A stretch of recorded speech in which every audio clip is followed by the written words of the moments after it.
How are you guys? Welcome to Supernal David, Season 1, Episode 3, Part 2.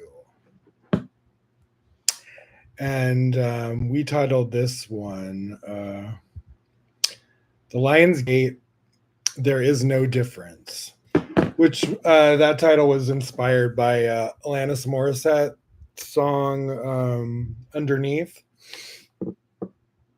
which I kind of use that song for just announcing this episode on my TikTok and Supernal David Instagram account. And so that song came to me, and it just felt kind of like the past couple weeks, everything was like a reminder of what that song was saying, how, those things we battle are like internal, and that, we are all connected. And there is no difference, I think, had like multiple like meanings for me. Like there is no difference between, us, one another, because we're all connected to one source energy. And I think we don't even understand how intricately we are like influence or affect each other. I don't know, it's interesting. There's a new song by Sarah McLachlan. I forgot to listen to it today, called Gravity. Definitely like that word kept popping up, so I'm excited. I love Sarah McLachlan. I love her first single that she just released a few weeks ago. Obsessed with that. And then this new one. I just saw that it came out today, I believe, and I haven't listened to it yet. Which I should have. I probably would have used it for the theme song. But maybe I can save it for next time. Anyway, so yeah, there was a lot of cool things for this episode that started happening, getting closer to the day of. Little cool synchronicities, which that song also, Underneath by Alanis Morissette, is talking about like, manifesting kind of like from within externally. You see in the world. She's saying something like, see a dictator on your own street. And she's talking about taking like working on yourself, like going within, instead of being so like externally judgy about all the manifestations or all the contrast out there. Focus on what's underneath, and understand that we're all connected, which kind of makes you respond to people differently. Obviously, first and foremost, in a peaceful way is what we always like hope everybody does. But we all have we've heard about the butterfly effect, and you never know sometimes how like energy or can mirror back in a way that you don't like. And sometimes that's kind of like like your shadow work, seeing the reflections, or having an awareness of like, okay, where am I out of vibration? So yeah, today I was also, I think it was yesterday, I was listening, yesterday or the day before, I was listening to some Abraham Hicks, and this was going in theme with another teaching, one of the astrologers I follow. I mean, she's just smart about a lot of things. I don't know if she's technically referred to as just an astrologer, but I love all her stuff on all the like astrological events. And she is, well, she is an astrologer. She's good at it, and she teaches it. And 444 high vibrations on Instagram. Alexi Gigi, I believe that's her name, right? Yes. Okay. Yeah. She was talking about how in some of the Egyptian temples, they would have like all these drawings like scribed into the wall or whatever. And she said a lot of the stuff on the ceiling of it was like pictures of the like kundalini process with like this, you know, the life force going through your chakras and the snakes. And it was interesting because I came across like a piece of art this week as well, and it was like an angel with like two snakes going up, and it was just gorgeous. Reminded me of like kundalini energy and that being on, you know, that Egyptian ancient temple, and they had all. She said there was different columns, and there was like something about the um vibration of 435 hertz, I believe, and that was the vibration they had or were trying to connect to there on the Lion's Gate. Um, and so I found that picture, and then I, you know, kind of incorporated that into the promotion for the episode. And then it was cool because I came across these. This was like the first thing, just back on track with the Atlantis thing of like, you know, having like an idea or a thought and like bringing it to manifestation, and the Lionsgate portal being all about manifestations. And so we are going to do a little sesh where we write down what we want to manifest, because it's easy. Everybody says it's easier to manifest on this day. So they recommend like you can you know, go on YouTube or whatever and Google like different music with 435 hertz or whatever. And then she said Alexi, I believe, yeah, Alexi Gigi, right? She was saying that and then write journal, like, you know, what you want to manifest while you're like listening to that. And it's just your so this is, and it was connected to what I was listening to about Abraham Hicks. Abraham Hicks, she just always brings it home for me when it comes to like alignment, vibrational alignment. She just knows a lot of the little, she just breaks it down into such like a simplistic way. You're like, why am I resisting? She really like, it brings it home where you're like, I'm doing this to myself. You know what I mean? Like, let me gain control of myself here, my emotions, my thoughts, my actions. Um, so here's what I wrote down from her. So she was talking about, it was a current lecture that released this week. This somebody posted, and it said the art of allowing. She was talking about, and to me, this is also in theme with some of the cards I used for this promotion were from the Whispers of Lord Ganesha deck, and one of them was surrender, which the art of allowing is basically kind of like, you know, you're surrendering any vibrational resistance to your desires. So the art of letting it in, she says, um, how to be a vibrational match to my desire. Vibrational resistance is what you want to be like aware of. So she was basically saying like, she's like, there's basically just bad and good like emotions. She's like, it's not that hard to crack, you know, the freaking code. If you feel bad, you're probably most likely, you know, on a lower level vibrational frequency, and aligned with that energy, and vice versa, you know, high vibration, you're attracting what you're emitting, right? And so, and she was saying vibrational resistance is just a habit of thought that is contradicting your desire. So that's what I think a lot of people, I was listening to a lot of spiritual practitioners the past week or so as we've gotten closer, and a lot of them were saying that, you know, you want to be like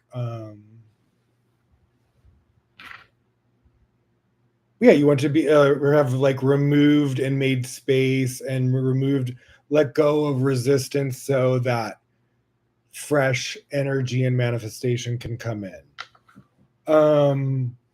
And to you know, there's lots of ways that you can soothe yourself. This is what she recommends a lot. There's things you can do to soothe yourself into the right vibrational frequency. If you're being triggered, you know, there's lots of things like working out, deep breathing. I think taking deep breaths and just slowing down. Yoga is great. Take a nap. Abraham Hicks says if you get too much momentum of like negative energy in yourself, she said it's always good to because once you get too much momentum, it's like has a life of its own. You know, it keeps like butterfly effect like going, and so sometimes you just need a reset. And she said take a nap.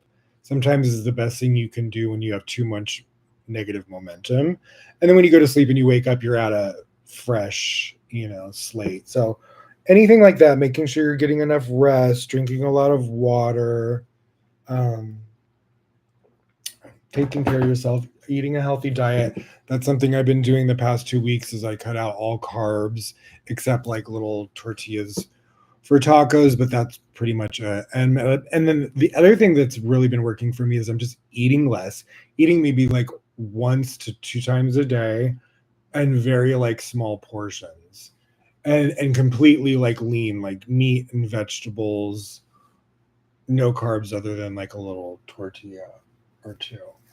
But I've been really just portioning it and eating less in a day and cutting out, all the bread and rice and everything. I got some like cauliflower rice, but yeah, I'm not having any regular rice, any pasta. Like I got spaghetti squash this week and like zucchini. So just subbing out things like that really makes a huge difference for me, anyways, and my blood type. And it's recommended for my diet as a more like lean meat and vegetables type of diet, and I try to eat like as much like organic and stuff as I can. But I'm drinking more water, just taking better care of myself recently with my diet, and I just feel better. I've lost a little weight, and I just feel I don't know what I was like indulging too much before, but I was like, okay, you need to like get this together because you want to I'm trying to get myself really fit. And so you're like, you don't want to be working against yourself when you're going to the gym, regularly. And then I got some cool like home things now. I got this thing off TikTok shop, just like a chest thing, two different little chest things. And then I have all my yoga stuff here. So, and then, just go back and forth between the gym. There's also like a gym to like our complex that's like close by as well. I don't usually go there because I have a nice gym, so I go there, membership. And yeah, but I'm just really into not being so sucked into the external now and realizing like my power is like within. That means like when I'm in my workshop, I'm in my sacred space, I'm in my sanctuary, you know, I am creating the boundaries and the sacred space for me to be in. I'm not letting intrusive thoughts from other people on the internet or in the world influence me, or letting the news give me anxiety and stress and panic and fear, and all of the negative low vibrations sometimes get spewed, and it's just like wah, wah, wah, wah, wah. Like, when we scroll too much on the internet, it's a little bit of like and if you're going through like an emotional, personal experience, the combination of those things, you can totally have like short circuit, and you're like, I think I need to take some screen time away, a screen vacation. Um, and so, yeah, just having more kind of like focus on what I'm wanting to learn or like create or share. Um, and being like really patient, because sometimes you think something's going a certain way and then it doesn't, and you have to like pivot, and and sometimes you can have an emotional reaction to it, like I've experienced lately, which I'm not really going to get into too much because I talked about it on the last episode, just to kind of like close the chapter of that moment, which was just being just emotionally triggered about my love life, my work life, um, income and stuff like that, and certain transitions that are happening in my life, and kind of just like making sure that I'm staying centered and connected enough to hear what my I don't need to go and listen to all these different people like on the internet or get tarot readings or if I want to, I will. But honestly, I'm pretty like intuitive and trusting more of my own sort of like intuition when it comes to my personal life. That's just me. I do love watching like other tarot readers, but I don't uh unless you're like, going for like a personal reading. Like I've done like astrology or like readings like that off my chart, but never, and it was kind of like past life-ish too, but it wasn't she wasn't really doing like a psychic reading. I don't She was using Kabbalah astrology to pull on, I think, past life or a little bit of past life stuff. So who knows, I don't want to get into the whole past life stuff because we'll probably do an episode that's probably more about Akashic records at some point, because it is something I'm looking into, like learning about, because I do have like forward vision, and past vision with dreams and stuff like that. So I think I'm interested in that subject. So wait, let me crack this. I got a little prosecco from Italy and a little champagne glass, and I'm gonna mix a little strawberry hum kombucha up in this right now, and we're gonna have a little cheersy to the Lionsgate portal. We made it, guys. We made it. It's the Lionsgate portal, guys. It's the Lionsgate portal.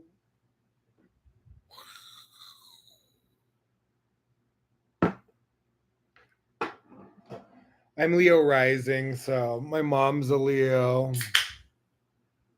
So I love me some Leo season. Let's give a little flavor to it. And so I was theming this for us aesthetically with some, it's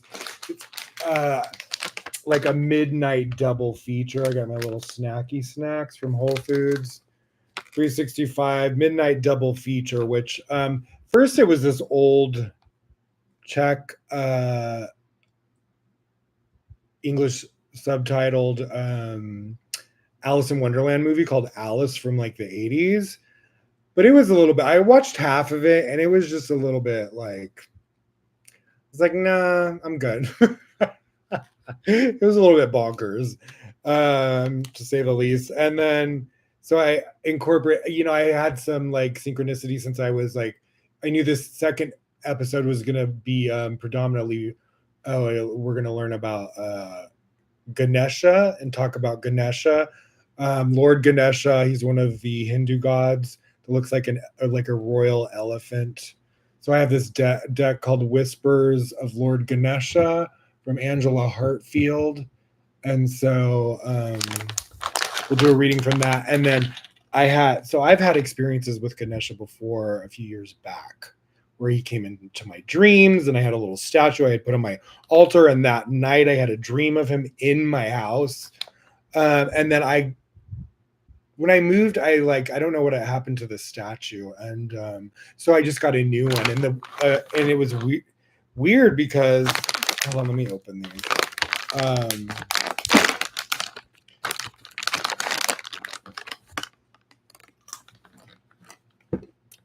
Well, wait.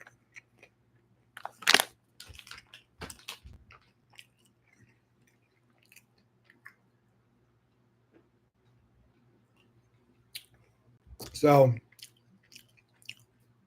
first synchronicity was of this episode was, like first like really like manifestation of what I'm doing creatively in my workshop for the episode to seeing the stuff like when I go out and start looking for like aesthetics for the episode. So I'm like, I go to my one of my favorite places where they have lots of little trinkets and this and that and spiritual, doodads and all sorts of stuff. Um, they have these little snakes. Look how cute. They're like almost little beanie baby snakes or something. Like that's how they feel, like a bean. So I got this kind of like sandy brown one. And then I got this gorgeous green one. And so I already had an angel statue. So first I came across that artwork of the angel with the two kundalini snakes, intertwining below her. And she has a microphone in her wings. And it's all just like really like, what's the word? What's that word where it has that kind of gasoline sort of like shimmery, rainbowy, like faded rainbowy? Iridescent, is that the word? Yeah, maybe that. And so then, well, first I went in there, I saw the snakes, I didn't get it. And this happens a lot when I'm doing, because if I just bought everything that I liked, I'd be broke. So I'll just kind of, if something calls back to me and I go home and I saw it and I'm like, oh, that would have been great for the, the photography or the altar or setting up my, photo shoot of my studio desk for when I'm doing the episodes where I put all the elements that we're going to discuss. Ew.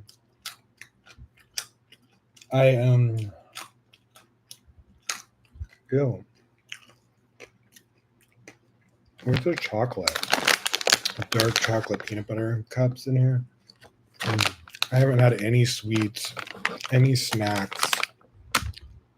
I've been eating so clean. I'm so proud of myself.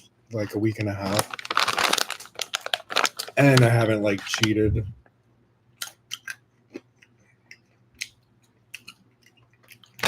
Which that's the one thing I used to cheat all the time on my diet. Not in love, just in diets. But now I'm done. I'm like so serious. I'm like, I'm good. I'm like, why did it take me so long? Now I've really kind of like flowed into it. It's so weird how you can have resistance for a long time and then all of a sudden it just goes away and you're like, this isn't a big deal. I love this. I feel better. It's just something shifts sometimes. And you look back and be like, why was I so hung up on that? Why did I have so much resistance on that? Anyway, so the snake, I went home and I was like, you know what? No, I want to do. See, let me just show you the artwork so you see what I'm talking about. So this is off my Instagram promoting, this episode. I always do like 20 photos or whatever. Usually. And so it was like this artwork. And then I also did it as a screensaver where it says like 11/11 or whatever.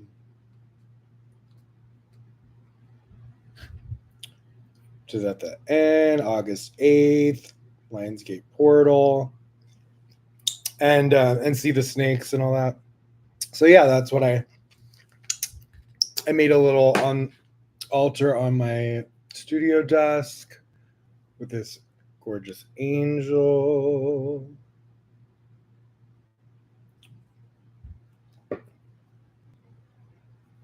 And then behind that, I have the Atlanta Fairchild White Light Oracle. Enter the luminous heart of the sacred. So it's all about heart. It's all about frequency. She has like a pairing album where it has all music in like 435 hertz or 8 whatever hertz. Excusez-moi, s'il vous plaît. Excuse me. Excuse me.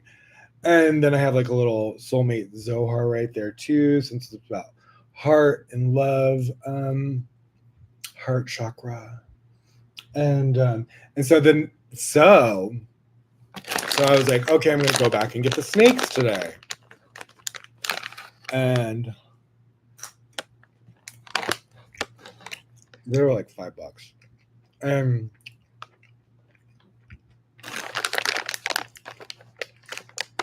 So rewind. So when I went in there the first time and didn't get the snakes, I looked to see if they had this Ganesha or a Ganesha statue, because the first one I got was from that very store. And it was a tiny one, just like this, but it was this one didn't have the tree behind him. It was just like him. Like it looked just like him sitting on like a chair or a throne or something. Or just his body. And I went in there the first day into that store when I saw the snakes but didn't get them. And I looked right in the area where they usually have like a lot of the Hindu statues. They have, they have a lot of cool Indian stuff there. And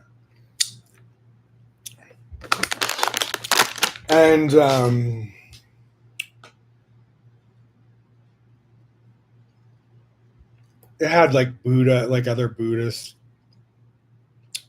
statues, or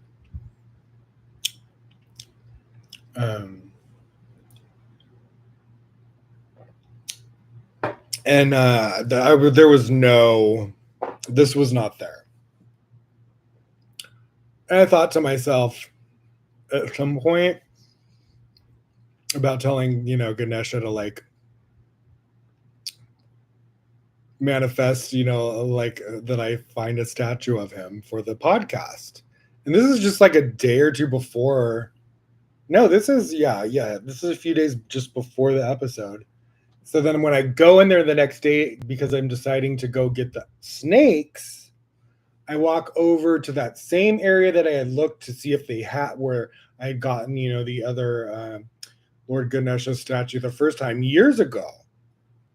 And there was 3 of these sitting there. I was like, shut up. It was like, it wasn't there the day before. I was wanting to manifest it. It just appeared in the store the very next day when I went in there.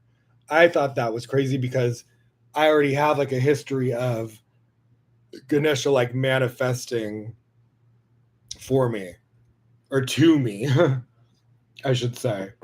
Because the very first time I got this statue was years ago, and I had like an altar that I would always use in the house and do photography. It was in my bedroom.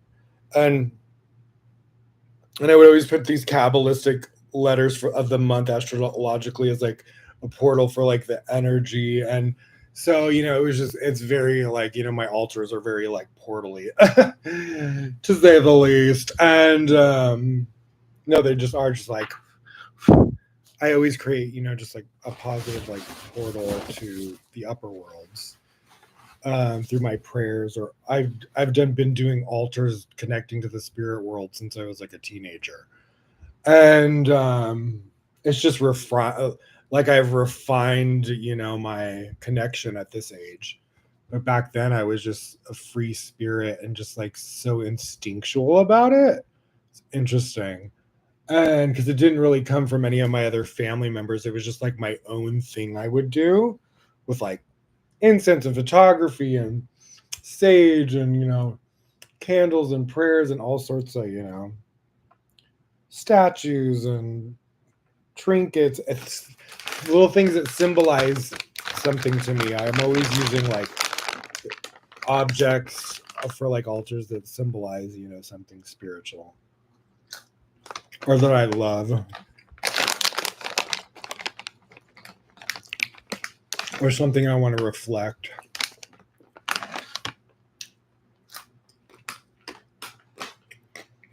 All right, take that away from me. And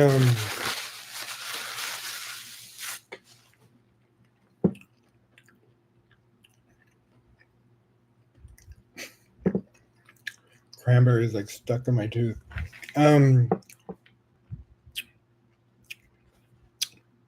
So the first statue I got years ago, I put it on my altar, did my connection, went to bed. And you know how when you like dream sometimes of like you're at home, but your home never looks like your home. And that's kind of how it's like a dream. So this dream was like exactly like my house, as if my spirit was just like having like out of body, like astral projection, like floating. So I'm like floating out of my room, open the door, turn around the corner where the little desk is in the hallway, right in front of the desk, like right when you turn around from my door entrance. Ganesha was standing there in the dream, like physical, like form, like huge, taller than me, and I was like startled in the dream. I was like, like gasped and like woke up all of a sudden because I didn't realize that it was him, first of all, in the dream. I don't know why. I just remember coming around the corner, like floating, and then just seeing him and being like, who is that? What, like, who is that? What is that? Because it didn't look like just human. It looked like, it literally just looked like all the photos of him, which is beautiful. You know what I mean? Like, I love all the things of like all the art of like Ganesha, and to see like the energy, and it felt like a visitation. It did not just feel like a dream. The fact that it was like so accurate of my room and going into the next room, as if his presence like came to me in my house, which is like startling, you know what I mean? Because you just don't expect that. It was just a total surprise, but to me it was like a good sign. It was like a good omen.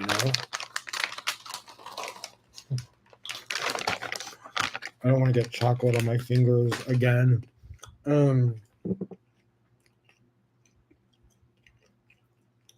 And then after that, I was like, how cool is that? But I was like nervous to like put the statue back on the altar. I'm like, I love you, Ganesha, but don't scare me in my dreams again. It was just this like innocent, pure, protective, like loving, like angelic energy. I think it just startled me in the dream because I didn't know like who he was. And then afterwards, I was like, wow, what a blessing. And it just made me realize how like sometimes, how wild the imagination is, and how, sometimes we hear all these like parables and stories and characters and all these different religions, and you don't, you hear these just historical or like folklore stories, and you're like, is it real? Is their essence real? Is their spirit real? Even if not in this dimension on Earth, in another dimension, are there dinosaurs? Are there, Ganeshas? Are there, all the different unicorns? Are there mermaids? Are there? So there's lots of things that I believe, if the mind can think it and create it, it's possible for it to exist in a certain dimension or whatever. And that there are things that have existed or do exist that we are in our own personal lives and maybe like unaware of, for whatever reason. And then you stumble across these situations that it makes you think like, oh wow, there is just like this, the spirit world is like so different in so many ways than the physical world, because you feel like a lot of limitations sometimes, and how far your mind will like, imagine something, and you're like, is that possible in the physical world? And there's that's the things that we love as like, spiritual people, paranormal people, if you're into like paranormal things like that, between the all the gray area between the spiritual and the physical world, there's lots of like proof. And some of it is just completely like mysterious, and like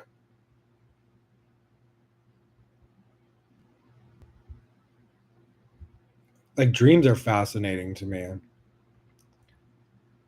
So I didn't like when I was like having a little stress ball the past few weeks, because I felt I was like out of vibrational alignment when I was being just like having reactive like emotions and disappointment and like frustration and impatience and like all the gamut of emotions I was getting just like hit with intensely internally. I was kind of basically doing it to myself in a way. You know what I mean? It's like it takes two to tango, but and not to come from just to not come from a place of blame and realize, like, no, I need to learn to be more in control of my emotions and not let my emotions get ahead of me, or get the best of me, or cause me to like um you know be like reactionary to them, and like you can have sometimes, like, when somebody hurts you like that, like a reaction, like you just want to call them out, or like um and then you're just like, you know what, it's not worth it to, like, again, you don't want to put that out there, you know what I mean, because it's like people like twist it and use it for whatever like intentions they want, and misunderstand when it's ultimately coming from a place of you like in love with somebody. It's coming from like a good pure place. And and then just to get into like a sad like anger like energy over just like heartbreak or sadness, or like things not working out with someone maybe the way you thought, and but you have so much like love and like attraction, or like the like it takes a lot for me to even get there. So if I've ever had a crush on you, or been into you, or wanted a relationship with you, consider it a fucking compliment, because I'm very picky. And and so just no hate to the exes, or I don't really have official exes, but anyone that I've like been interested in or loved or whatever. You're obviously like amazing enough for me to fall in love with you. So don't take any of our past situations of like,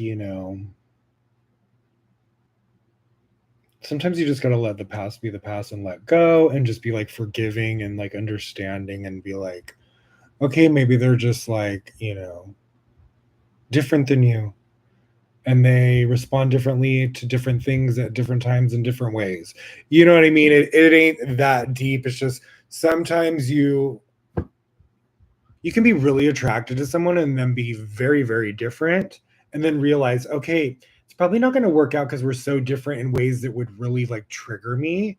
Um, and I would need like a, like an extreme, not extreme, but a very like, I would just need so much confirmation from not only spirit, but from them confessing, like, to be able to like have like a trusting, like communicative, balanced, healthy relationship. So if I ever feel any sort of like, you know, um, where it's not like completely, we're not completely on the same page, I'll jump ship, because I don't want to waste anyone's time. Life is short, I want to find the one who's for me, and can handle all this. And someone that I can handle, that I'm not going to be like in a fucking tizzy over, because they just don't flow the same way I flow with certain things, you know what I mean? And I know there's a part of me that has to let go of a little bit of like control. Like I'm attracted to like divine masculine like freaking men. And a lot of times my history is I've had triggering situations with men. And so it's really like a challenge for me to like make sure I'm like, when I am like getting to know a guy and we're kind of like going down that route, to just be like good at communicating. And I think I was even really trying to steer that, and when it wouldn't go that way, I was just disappointed, because I really just had so much kind of like attraction and love and desire like for this person. And then I was just like, but then there were certain things where I would think, maybe maybe we're not like a perfect match, and maybe, I mean, I don't know what the person's capable of doing, or fully how they felt. And so I was really kind of just like basically confused. I don't really fully even like grasp the whole situation now, but I just knew that it was getting confusing to me. And so I was like, okay, I need to like get over this like quick, because it's causing me to be like a hiccup in my mojo. And I was like, I got too much going on to even be like thinking of like being stressing over anything like this. Not that love isn't important, but I cannot let it uh get my freaking panties in a freaking twist where I'm like sad or angry, and not being able to focus on things I need to be focused on, or be fully present and like calm and happy and positive. You know what I mean? Like and there's people that I even with the podcast, I feel like I have like a responsibility to like show up and give my all to it, and I do feel compelled to do that, and I think people enjoy that, and I probably wouldn't do it if I wasn't you know connecting on that level with it, where I'm feeling like synchronicities from the universe like supporting me in what I'm doing. And so just seeing these little reflections about with the snakes and the Ganesha thing, and the weird thing too, like look, so the old one, I told you didn't have the plant. Now look, it's like the same exact. I already had this for weeks, and this was the episode where I had announced that it was going to be about we were going to talk a lot about Ganesha and do a reading of Ganesha, and I was hoping I would find this or a statue of him. Now look, he's sitting in front of bushes like Indian style. It's almost exactly the same photo and pose come to life. So I was just like already knowing that the Lionsgate portal is about alignment and manifestation. And so to have like two of the artistic elements just like manifesting in the physical world in a very synchronized, obvious way, where I was like, oh wow, this is just just it just manifested. It's kind of cool when you like recognize that sort of intention or thought or desire behind something, and those are the things that a lot of times that just manifest easily because you don't have any resistance about it. It's just that creative flow of like art, and oh yeah, I'm going to use this photo with these snakes and this angel. This goes perfect with the Kundalini theme and the you know getting in the vibrational frequency of the Lionsgate portal energy, and just everything was like matching up. And so yeah, you should have seen me. I was just like beaming when I saw this today. The day of that I'm gonna film, I find this came. And it wasn't there yesterday. I looked at the same exact shelf thing and I with the other statues, and they were not, I did not see them. I believe in my mind they were not there, because I would have seen them, because I remember looking right there for like a few minutes. And so that was just so bonkers to me in the best way possible. I polished him. So why not?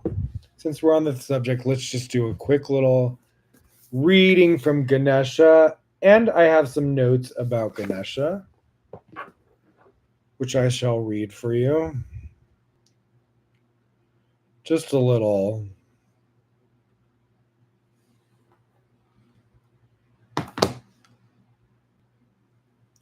intro to Ganesha for people who don't know anything about. So Lord Ganesha, a beloved deity in Hinduism, is known as the remover of obstacles and the god of beginnings. He is easily recognized by his elephant head and human body, often depicted with a large belly and multiple arms. Ganesha is revered for wisdom, prosperity, and success, and is invoked before undertaking any new venture.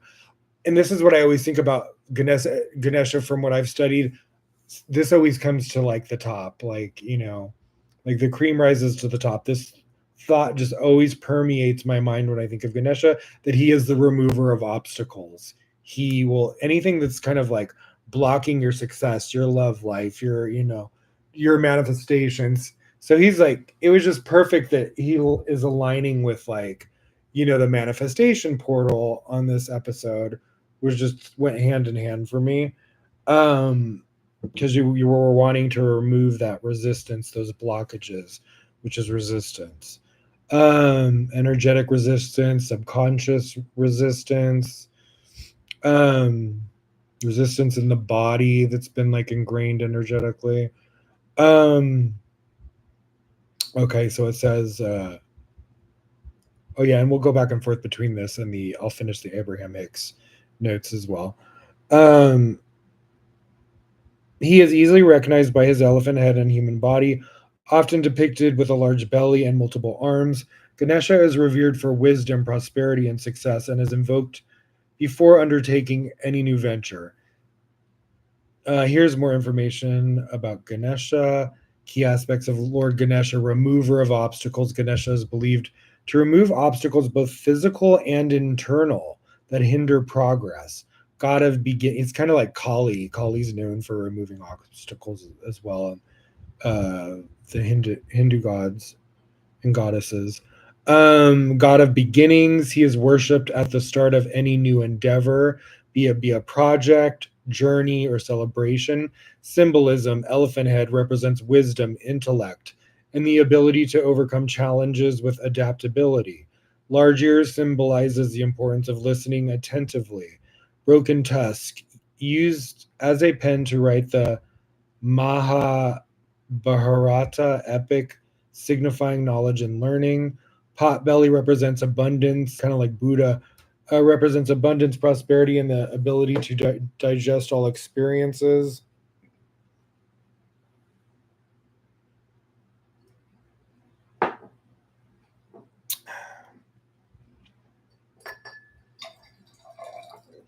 Mm,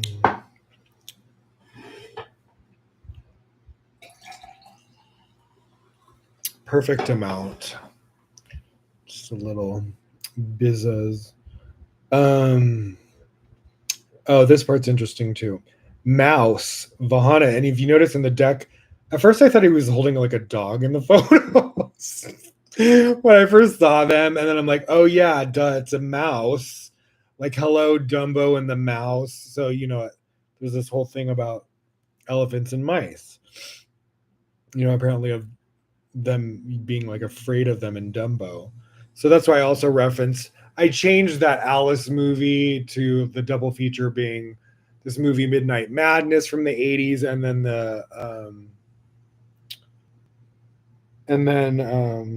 Dumbo, which I loved. I was obsessed with Dumbo when I was a little kid, and I would cry. That scene with where the mother gets like put in the little freaking jail little freaking cart or whatever, and then her like little her what do they call it, trunk is like hanging out the bars and like swinging her baby, and they're like the baby's crying. I used to cry my freaking eyes out when I was a little kid watching that. I would just sob. I was so attached to my mother when I was little, so I think I guess I really just related. Not, I mean, related in the sense of like having like an emotional connection to your mother. And I would just sob and sob and sob every time. I couldn't get through that movie without sobbing my eyes out over that part. I would probably still cry if I watched it at this age.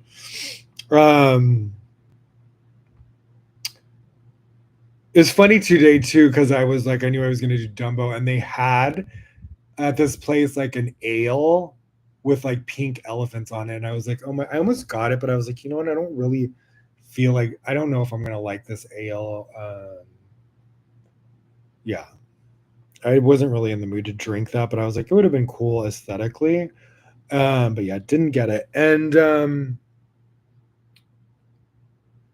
so it says festivals. Ganesha Chaturthi, a major Hindu festival, is dedicated to Ganesha with elaborate celebrations and prayers. Family: Ganesha is the son of Lord Shiva and goddess Parvati. Other names: he is also known as Ganapati, Vinayaka, and Pilar. Pilar. I feel like wasn't Portia on Atlanta Housewives? Wasn't her daughter's name similar to that? Pilar. I believe that could be the same name. Very cool. I like that name. Worship. Ganesha is worshipped across um, different traditions of Hinduism, as well as in giant Jainism and Buddhism. Moral lessons. Many stories about Ganesha impart moral lessons about humility, perseverance, and the importance of knowledge.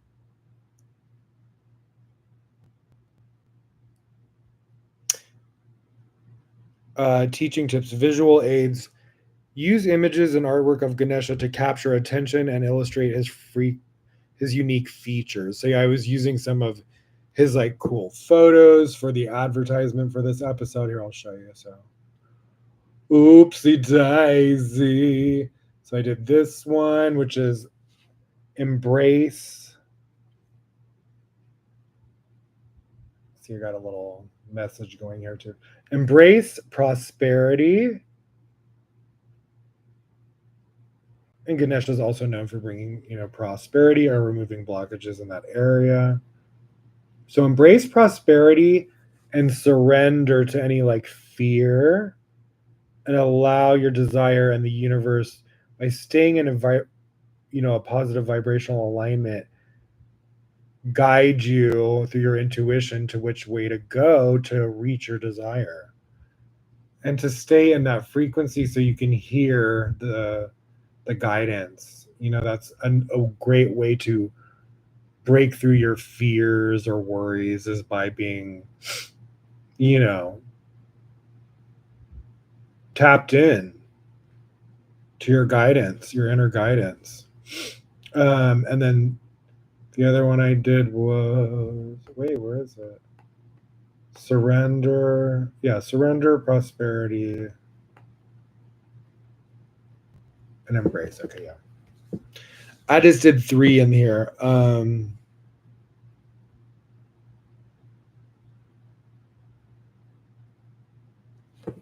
Oh yeah, now let me go back to the Abraham Hicks thing so I don't forget to finish that. So okay, we're also talking about. Oh, this was interesting too because I was just speaking to a similar subject about like old patterns in the body or spirit or just like repetitive triggered. Sometimes we can get triggered and fall back into an old behavior. So this says you pick up vibrational patterns by default since childhood. So we have these unconscious reactions or feelings, even physical.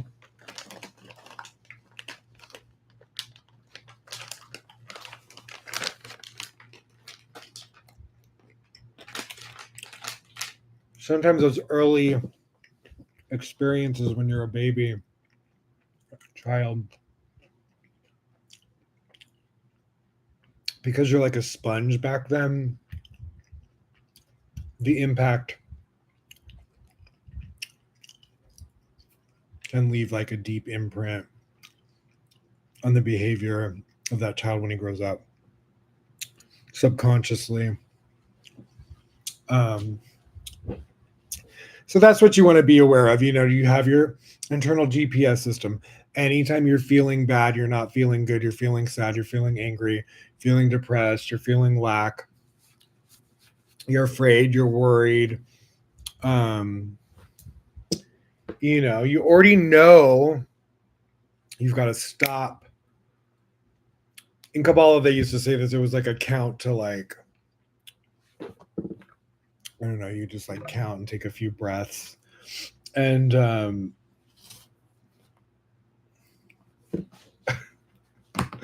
count and take a few breaths and then respond when you're calm. Like if somebody says something to you that pisses you off, then you gotta like take a few breaths, think about it before you react. You know what I'm saying?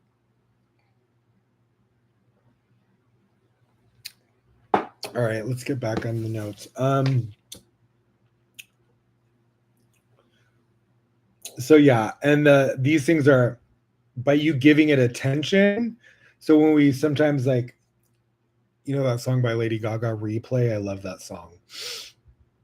Which you replay these a lot of times when people say stories or whatever, but I understand what they don't mean you're making up a story and lying, but they're saying you're ruminating and retelling this story that has like a certain energetic vibration that you don't want to align yourself with.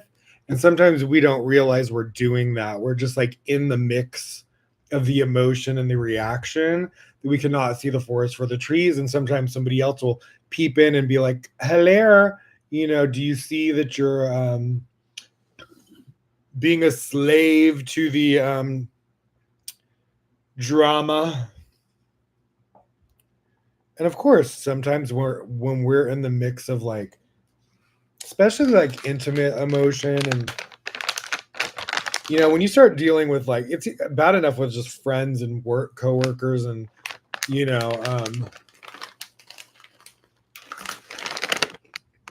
or if you're in the public eye dealing with the public,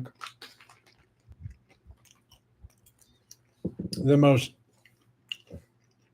vulnerable area is your love life, where you can get like really emotionally rocked. So having these tools and going into the world of dating or having a relationship, it's good. So if you experience any of this, which most relationships, even if they don't work out, most relationships that do will still have their ups and downs. And so if you can ride those waves with a person and you feel like, okay, I love them enough, they love me enough, where it's like, we're never going to go too far with like any sort of reaction, and we're always going to like really genuinely love each other and have each other's back and show up loyally like that, then it's like, of course things can work out. And if you can't do that, then they won't. But it's just like, some people are not good at communicating, so it's like you can get mixed messages, and that's what I hate, because I'm such a communicator. And sometimes I fall for people that are like not as good at communicating and have like trouble like expressing themselves for whatever reason.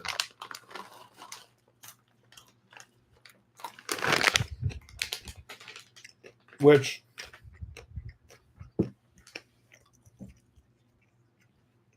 that's one of my main things, is that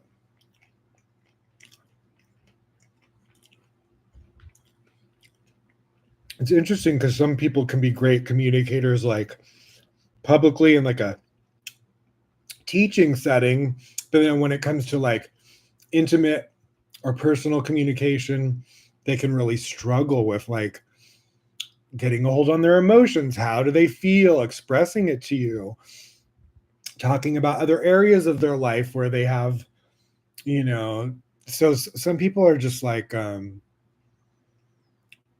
I don't know what it is. They have a lot of resistance to communicating about vulnerable subjects for whatever reason. Um, and since I'm so expressive, so sometimes when I'm dealing with somebody that's kind of like very opposite like that, I get like, I'm, it's like, what can you do? You can't move forward if somebody's not willing to like communicate. And so I'm like,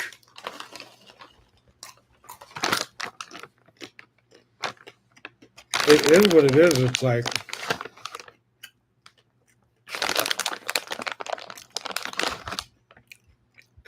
and if they never do, they never do. If they do change and they have a change of heart and an epiphany that you were a special person to them, and they get the courage to like just be real and say, look, this is how I felt about you, just so you know, in a positive way. Nobody wants to hear some like backhanded sort of like victim ego reaction montage. But if you genuinely, at the end of the day, can be like, oh wow, this person loved me enough to like want to start and make a life together, I should take that as like a major compliment because this person's a good person. And and yeah, and just honestly, like at the end of the day, it's just like we just need to be like kinder to each other. It's like, and I thought about that too. It's like sometimes, you'll have friendships that end or relationships that end, and you're like, and then you can go into this energy of like where you can't stand the person or you're so angry at them or you're hurt and it never gets resolved. And it's just like this internal like wound that you just have to let time like get over. I mean, you can get over it in therapy or whatever. But some of those things are never actually resolved between you and said person. Maybe say I've had dreams though sometimes where I wasn't able to have amends with people, and they came to I had an amends with them in the dream state. So that's very fascinating as well. Sometimes I think you're connecting with their higher self. I believe we all have like this higher version of ourselves in the upper worlds. Uh, they spoke a lot about that in Kabbalah. Um, I've heard there's lots of different terms for it, like mm. So yeah, and then when you get in vibrational alignment with your like higher version of yourself, um, it's interesting because like in dream state, a lot of times you'll have like um reconciliation, but then you in person they will never do that till the they're you guys are both like in another life. You know what I mean? So it's like if we could only be as like righteous as our like inner beings, you know what I mean? How much would we like quantum leap if we could like get into alignment? Like, oh, how would my higher spirit speak to this person or view this person or speak about this person? This is another thing too, where I think like sometimes like I'll notice a lot of people on social media where it's like they're either in tarot or speaking like anything like spiritual, whether it's oracle cards or just lectures or angel numbers and all sorts of things out there, right? And but they'll be kind of just like, and this is when it comes to law of attraction, this where this makes a lot of sense. So a lot of times people will be making these videos like online and they'll be like they're doing a reading for God knows who, and they're like, it just sounds like they're talking to like someone that you don't know who they're talking about. And but they'll be very kind of like, oh, spirit's telling me that so and so hates your guts and that they're putting curses on you and da da da da and da da da, like as if you want to be. And I'll see them be very repetitive with this type of like conversation over and over, as if like so if you go back to law of attraction, what you focus on you get more of. So a lot of times it's like I don't need to be ruminating about I have this hater, this person's thinking evil eye on me, this person's gossiping about me, this person tried to put a friggin' curse on me. Like, you know what, it's like you don't even want to be a vibrational match to that type of energy or people that are in that consciousness. And so if you're like placing sort of like negative words of like prediction onto people like that, I just think it's vibrationally like, of course, I think people what it is that they are like curious of protecting themselves energetically, but I think sometimes it just goes too far and you're actually like attracting it by continuously focusing on, oh, these people did you wrong, revenge, oh, when these people are going to get their karma, this, that, and the other. It just and that's why it's like I like doing readings, but I don't like to tell people and be like, unless it's very clear, like I get a very specific vision in a dream or something, I'm like completely have like a crazy synchronicity where I feel like spirit is like 100% saying, "Oh, tell this to this person," or this channeled message. When I get something very clear like that, I do that. But if I don't, I will not just go with like, visions or thoughts, or just like, because I just feel like you should have to be very careful about how you influence the thoughts and emotions of other people, especially when you're saying like negative things and getting them to like obsess on like negative thoughts of like all these things behind the scenes are happening to me, and like I'm afraid, and like, or anyone that's, especially that's not genuine and just trying to milk money out of people and just like spewing a bunch of like random fucking shit. Like a lot of times I'll see that they'll be like, I see the number 1, 2, 3, 4, 8, 6, the number purple, a kitty cat, a cow jumped over the freaking moon, and you're like, okay, like, you know what I mean? And so I mean, it's almost like they're, I don't know if they're like channeling for all these other people, or they're just saying whatever pops in their freaking head, like from their imagination. You never know. And so it's like, I like to, I'm kind of very picky when especially if I was going to get a reading from someone. I take everybody's like, I like to listen to like tarot readers and stuff just for other like reasons, but not for like reasons like that. And maybe, and that's how I've also learned as I'm studying, tarot now, and we are going to do one tarot reading with my guided tarot that I'm learning from book, and my writer, Wade Smith. Is that, yeah, it's more kind of like, I'd love to down the road be able to do readings for people, but mine will always be giving the symbology, giving the meaning behind the card. If I feel divinely inspired to share any sort of like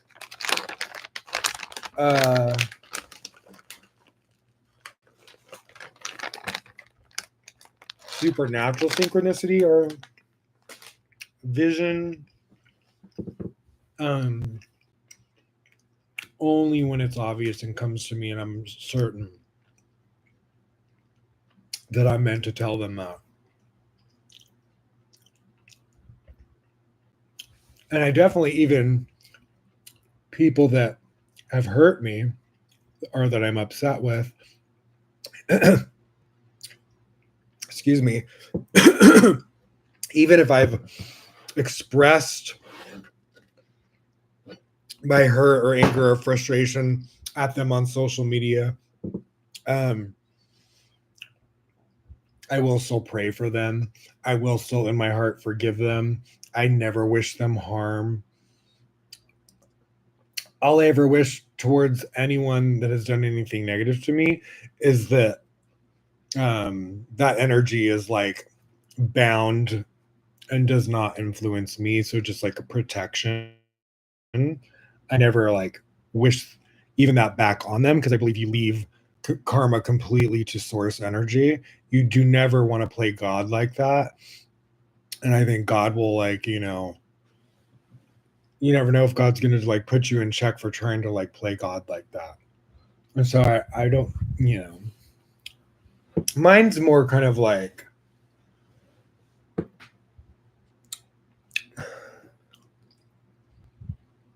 either dumb and just being like silly, or somebody really hurt my feelings and it's just an emotional reaction.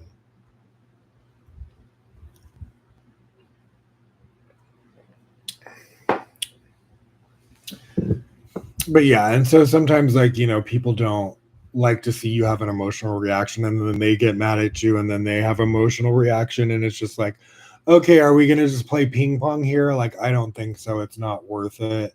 If you're into that, good for you. I'm not, you know what I mean, sort of thing.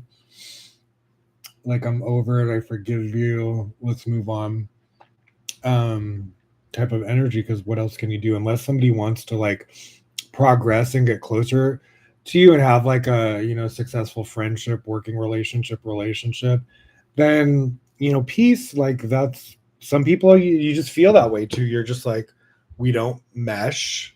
We're very different. I don't roll like that. And just, I don't know. There's certain people where it's just like energetically not a vibrational match. And it becomes very obvious once you spend a certain amount of time. That's why it's so good. Take your time getting to know people. Don't ever make rush decisions. Like, put yourself in like you can meet up with people in like a safe sort of like way, and then develop enough like consistency from them over time that will like show you. But always be careful you never go like too far too fast intimately, or it's usually like a recipe for disaster, in my opinion, or for me anyways. So what else? So yeah, anything you give it, when you give attention to something negative, you're just kind of like taking a bath in that fucking energy. And you're putting it more out to attract more of it. You don't want more of it. You want it to go away. So the more you talk about it, like, don't give it attention. Don't talk about it. Abraham Hicks says it all the time. Like, don't talk about the things that you don't want. Just really, it's just a letting go trick. That's the thing that sometimes is the hardest for us to not have a comment about, a reaction about, a quote about, a post about. You know what I mean? Focus and vibrational alignment. A lot of times we're running from our own personal lives and we're focusing on other people's lives more than we should. It happens to the best of us. Sometimes life can get like monotonous and you get stuck, or you go through like a season that's challenging and you're just like trying to find the escape route of like, oh, what's going on with Susie's life and her love life? You know what I mean? It's like we do that, but we want to do that in healthy ways. We want to read books and look at art and watch movies and write and share and inspire and give charity. We don't want to be like caught up in just like, what I heard about a so and so. Oh my goodness, they're so horrible. Like, I've had to like, when I was younger on social media, especially if somebody would like throw shade, I would just like, do it back. But the older I get, I'm just like, whatever. It's not even like worth it for your own energy. Like, you don't want like to attract, and I slightly did that with just like, it's easier to even do that in your love life because it's like so easy how sensitive we are when we like love somebody and we have like, it's such like a slippery slope. But literally it is. It's like kind of like, it's so easy when you like have so much love for someone, for them to just like do something to like really like hurt your feelings. It's very easy, honestly, especially if you're very like different, and it's like they don't even mean to. They don't realize how much it's triggering some sort of insecurity or fear you have of not trusting them, or not believing their intentions, not knowing how they feel. Like, that can just create these like movies in your head where you're like, it's so hard to let down those like barriers of like trusting, especially if the person has any sort of like, like aggressive like energy. um like all those bad juju vibes or aggressive energy is like really like, especially when it's like directed, at somebody. It's just like nobody wants that. Nobody wants to fuck with that. And it's like sometimes it's the dumbest thing. It's like it's so simple, you would think, to communicate about whatever issues so anybody, this is for anyone, like you and your friend, you and your boyfriend, you're having an issue about something. Why is it so hard to communicate in a caring way and just say, oh, this is just how I feel and I disagree with this, or to get like instead of it being so kind of like combative or abrasive or judgy or reactionary, or like, or sometimes it's just like me. Sometimes I think people will say things and they don't realize how insensitive they're being, and that triggers me a lot. Where there's people that are, I just feel like they have like a lack of sensitivity. Like if you've heard, I think Jennifer Aniston one time said about Brad Pitt that he's missing a sensitivity chip. And I feel there are a lot of people and men, since I date men, is that have had issues with just resolving conflict and communication, and instead get just sloppy and careless with like and I've done it too. I'll get sloppy with like somebody hurts my feelings and then I say something like snappy, and so it's just like it sucks when we let ourselves just kind of like slip into these vibrations, and then we get in blame mode, victim mode, we react, it's not fair, why is this happening, we have to release control. We realize that we can only control ourselves and our reaction, we can't control other people. That's another big one, is that when you're in love with somebody, you have to like let go of a certain amount of, and I don't think you have to let go of control in a way, but you still have to have boundaries and agreements. And because that's what I'm saying, you have to have good communication, because sometimes we step on boundaries with our loved ones and we don't even realize either we're triggering something that could be detrimental to the relationship, and we don't even realize it. Like the people I hang out with, the situations I put myself in, could sometimes make your partner insecure about who you're around. Are you putting yourself in safe situations? So I'm very like that with like, I need to be with somebody who makes me feel safe. I've never been into guys that are kind of like social butterflies and they need all this freaking constant like random attention from all these like people. Like to me, it's like I'm more kind of like, I have my own little like personal, very like intimate personal space where only few get in on that level, which is like my boyfriend or best friends basically, or like coworkers, or or family members that I'm close with, like my mom or my brother. And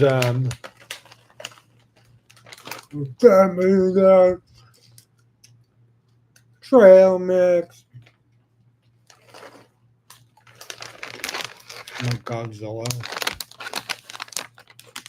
turning apart a city. Just kidding.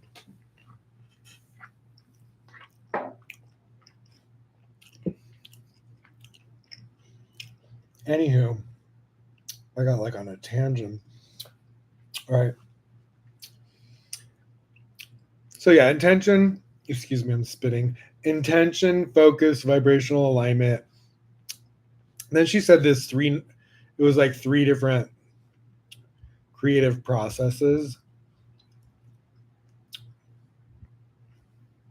to manifesting. She said, decide what you want, and then you let go. So she would say you shoot off those rockets of desire. You put focused energy on what you wanted. You felt it as if you already like have, that there is no lack. And so you're just like in vibrational like fantasy of like whatever you're wanting or desiring, but you're letting go of it. It's not resistant. You're not having a negative feeling about the fact that you may physically not have that manifestation yet. And so when there's no resistance, it's easier for it to come into fruition, because you're in vibrational alignment with it. And so she said number 2 is source is at work now. not your job. So at first, you're shooting your rocket of desire, letting go of, who, what, when, where, why. It's going to manifest. And you're staying in high vibration energy. Now let source, for you asked. So, Abraham Hicks always says, ask and you will receive, or ask and it is given, excuse me. And I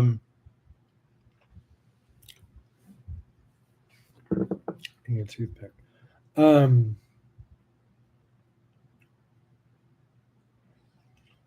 So that's when you let go, and you have to let source do certain things. And know what's your part and what's not your part. Getting clear about that, asking questions.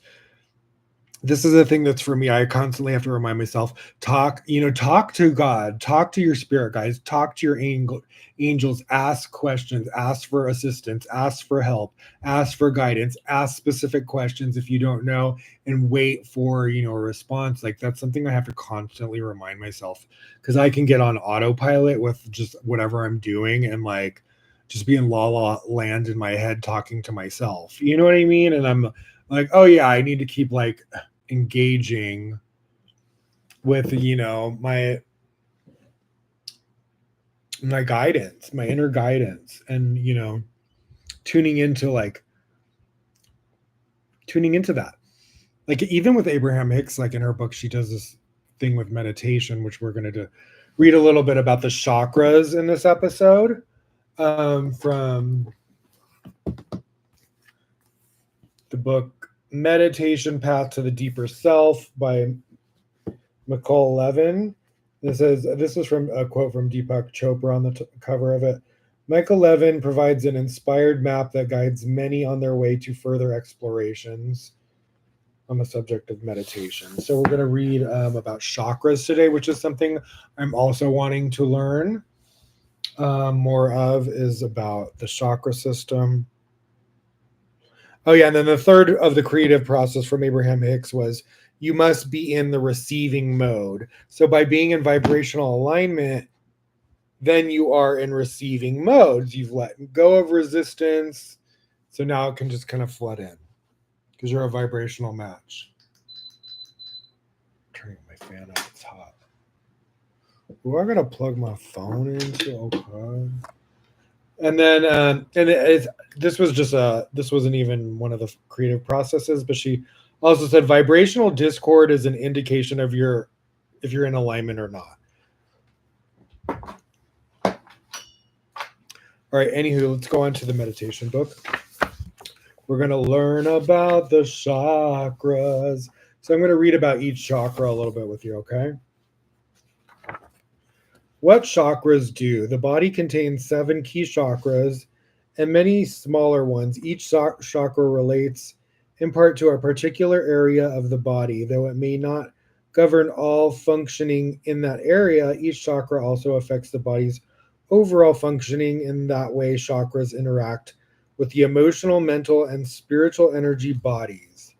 Energy, meaning the subtle energy I am discussing here, travels through the spiritual, mental, and emotional subtle energy bodies and comes into the physical body through the chakras. The state of the subtle energy bodies affects how much or what particular kind of energy finds its way into the body. In the same way, the condition and functioning of the chakras plays a key role in absorbing, modifying, and distributing energy. Each chakra is especially attuned to particular frequencies. It has an influence in the area of the physical body around us, as well as in the balance of the whole. But chakras, like the arteries,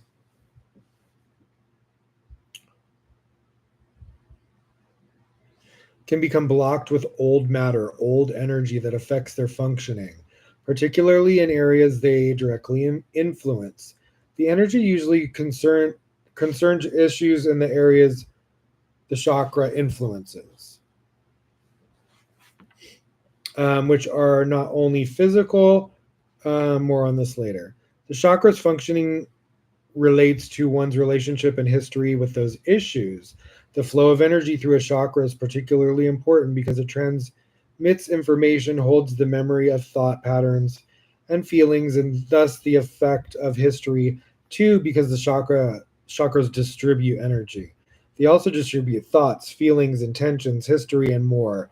The qualities of energy carrying all this. Chakras can become blocked or even fall to open or only particularly close.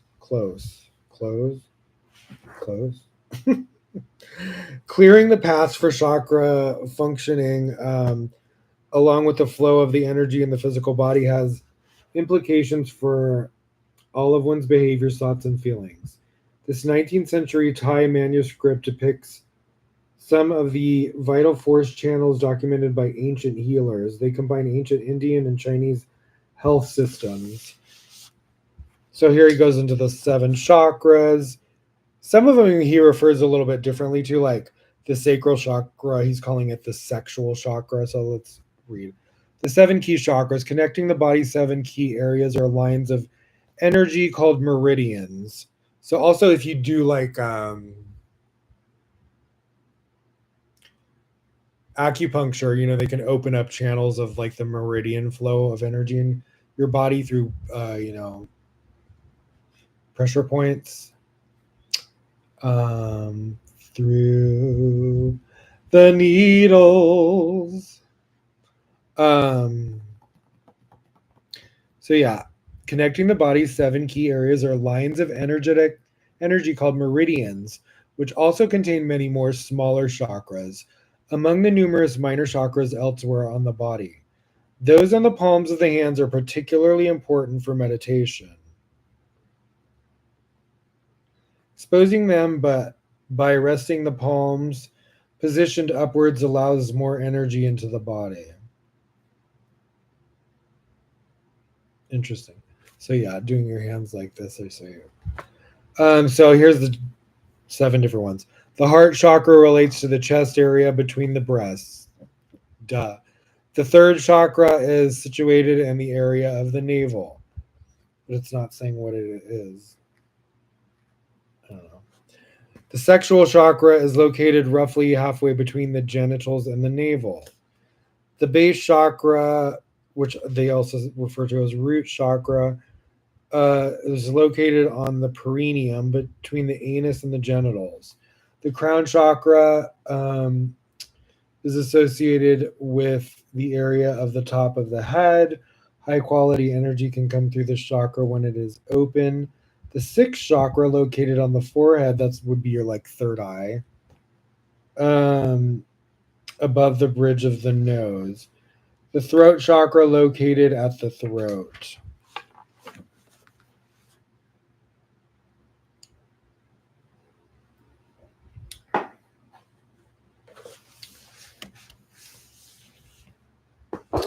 Speaking of throat chakra,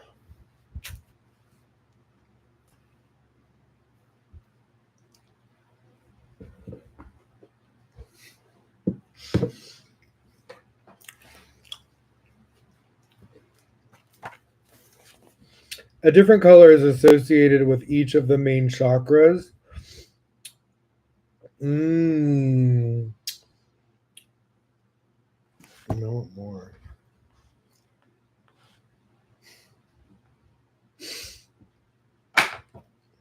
Oh shit. Oh my god.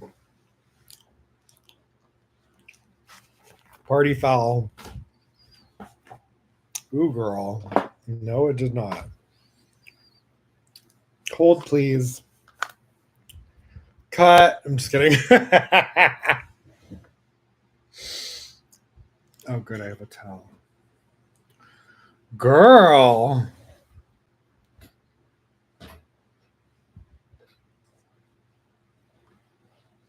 Ooh, bitch. No, you better don't, girl. Where did I get all that up? I have like a little wire plug-in pad down there. I'm like, don't get on that. I can't tell for. I think that's good. No. Oh my goodness. Hold on.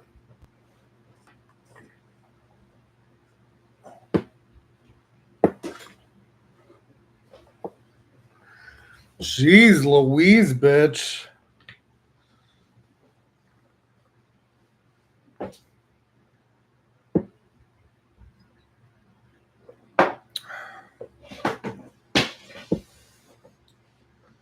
All right. I think we're fine now. I just don't want it to get on any of the wires.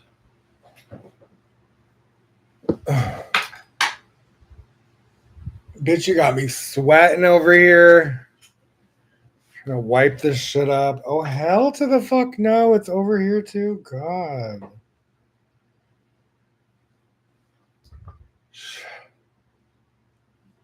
Okay. Girl. Party foul.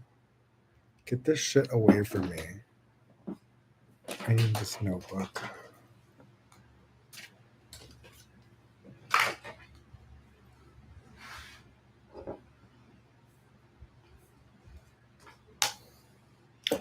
All right.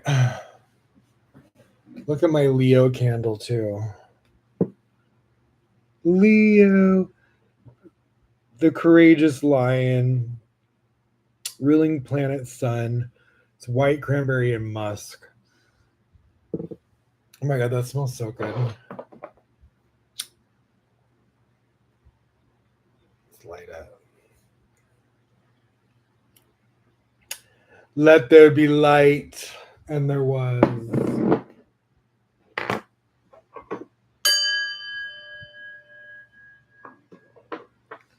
Bitch, I'm sweating over here. That made me sweat, girl. Probably because I'm wearing pants. I'm like, oh, I don't know why I'm wearing my pants. Should just be wearing my jock strap. I mean my shorts. Just kidding. All right. Glass, get out of my freaking face. I'm done with you. Where's my iced coffee? Ain't nobody got time for that shit, girl. You go over there too. Okay. Oh, I'm about to pull my hair back in a fucking bun. I'm just kidding. So let's do a little sage. Look how pretty. It's like a baby blue. It's baby blue. It's baby blue.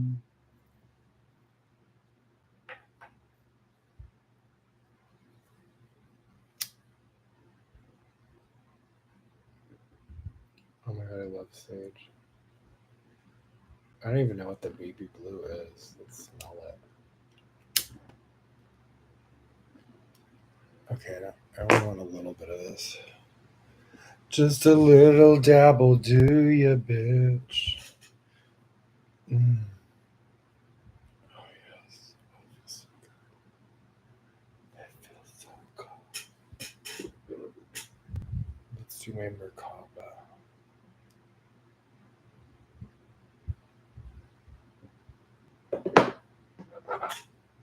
Let's do my little.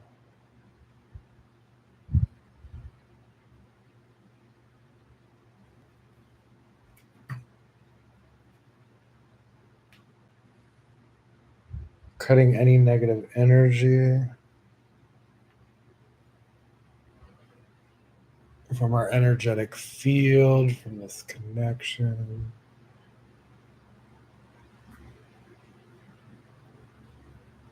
A little Florida water. Psst, psst.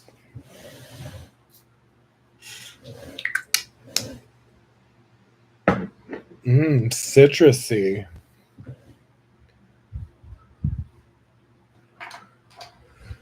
And so yeah, back to meditation, the chakras. Before I was rudely interrupted by that catastrophe. All right, moving on. I'm moving on. I'm moving on. Let's write a song. Just kidding. Okay, a different color is associated with each of the main chakras. Remember the connection between color and energy? See page 24. With chakras, different systems suggest their own colors. I use a particular set of colors that came to me the first time I practiced meditation. Others have developed different color associations for specific chakras. None of these color schemes are wrong. Various color associations are possible, and those systems may be unique to each individual. The way the chakras fulfill their functions. I wonder when they do aura photography if they can see different colors at the different chakra points. I don't know. The way the chakras fulfill their functions, that is how they interact with each individual's history and development, and part of what defines one's energy. The role of the base chakra.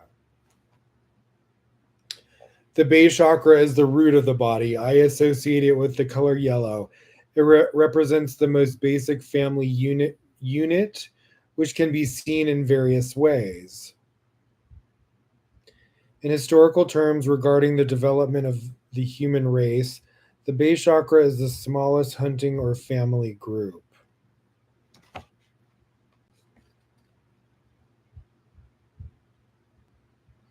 So, in terms of each individual's life, the base chakra can represent infancy and all the issues of dependence associated with that, and with the growth throughout childhood. Oh, so yeah, a lot of this old vibrational resistance from childhood probably gets stuck in the base root chakra. So I'm sure working on those subjects probably helps clear that energy, which is the process of. So I'm wanting to learn like all the different chakras and the energetic associations or affiliations, and how to remove the blockages. As you study that, you realize how to do that through different methods of that's what's good about Kundalini, is that Kundalini yoga helps with getting like the movement energetically, mentally, emotionally, physically. Yeah, that whole merriment of all those aspects is I think the physical like yoga part really does move the energy. Sometimes physical movement really moves the energy in the body in a way that if you did not, it would not. That's why detoxing and exercising and steaming and all these things are good, for your body. Individuals whose base chakra is dominant are driven by concerns for their family's well-being. That's probably for me, at the expense of all else. I mean, I wouldn't quite say that, but I do put, my family's needs as important, especially my mother's and my baby dog, my brother. In positive terms, a strong family unit can be beneficial to its members and to the well-being of society as well, especially when the family becomes a coherent part of the larger whole. However, the emphasis on family can also result in self-interest or family interest outweighing others' aims, from the desire for harmonious personal relations with others outside the family to the well-being of the overall community. As far as the physical body is concerned, different medical intuitives make slightly different associations. Although I am not a medical intuitive, I see the base chakra as having particularly strong connections with the feet, legs, buttocks, including the anus, in the process of eliminating waste from the body, and hips. Injury to any of these parts affects and reflects damage at the base chakra. A well-functioning base chakra is essential to stability and the ability to develop into a fully contributing adult.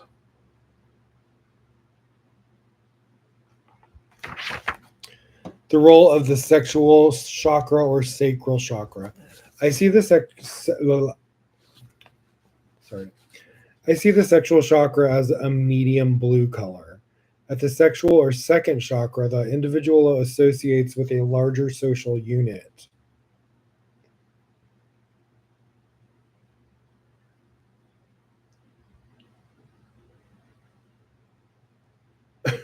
a larger social unit. Rather than just a small family group, at this phase, the relevant group is a club or even a large unit. What? But still one held together by self interest. Think of early teenage years and the gang mentality, or athletic clubs, or even political parties. Interesting that that's connected to the sexual chakra. The teenage years, especially early on, provide a good metaphor for the chakra generally because this is also the time of life when puberty strikes. As the onset of puberty appears at even earlier ages, more pressure appears on both the base and the chakra. Obviously, this center also is concerned with the sexual issues, in particular the sex drive and the physical aspects of sexual relations. The sexual chakra is also associated with reproduction, although it does not have full responsibility for every aspect of the expression of sexual relations.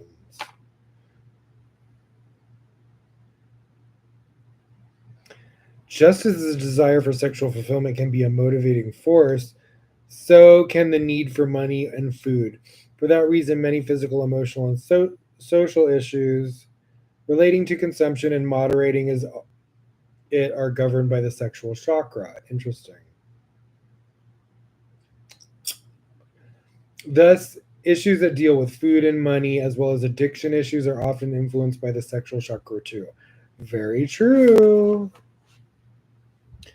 A blockage and the second chakra or obstructions in that area may result from difficulties in or after puberty, problems related to sexual development, including sexual abuse, a sense of being fruitful or barren, feelings of power or impotence in the world, fears of poverty or hunger, greed, or other issues. Interesting. If the energy blockage or obstructions in this area actually enter the physical body, the sort of problems that can appear through diseases of reproductive or sexual organs, bladder and urinary tract, eating disorders, problems with sexual potency, alcohol or other substance addictions, and problems with the lower back, which is often associated with finances. Interesting. Naturally, healthy chakra, sexual chakra, is essential for well being, including sexual responses, reproduction, a balanced sense of self, the ability to earn a living. The second chakra exerts a great deal of influence in our society, particularly today. Unlike the first chakra, the second chakra identifies one with a larger group. This link is what caused popularization and the equivalent of gang warfare. Even when disguised in civilized adult terms, fighting can be dirty at the second chakra, and people can become blinded by loyalty to a chosen group. Ooh, girl, give me that fan.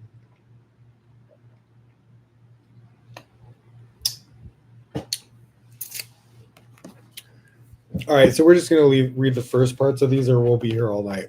So, the role of the third chakra. I see the third chakra as red, a surprising color, perhaps to be especially involved with knowledge and its implications, gut knowledge. And in individual terms, the chakra responds to the onset of adulthood.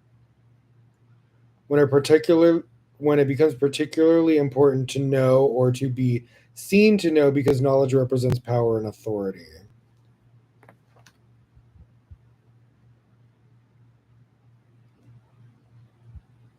So this is right near your belly button.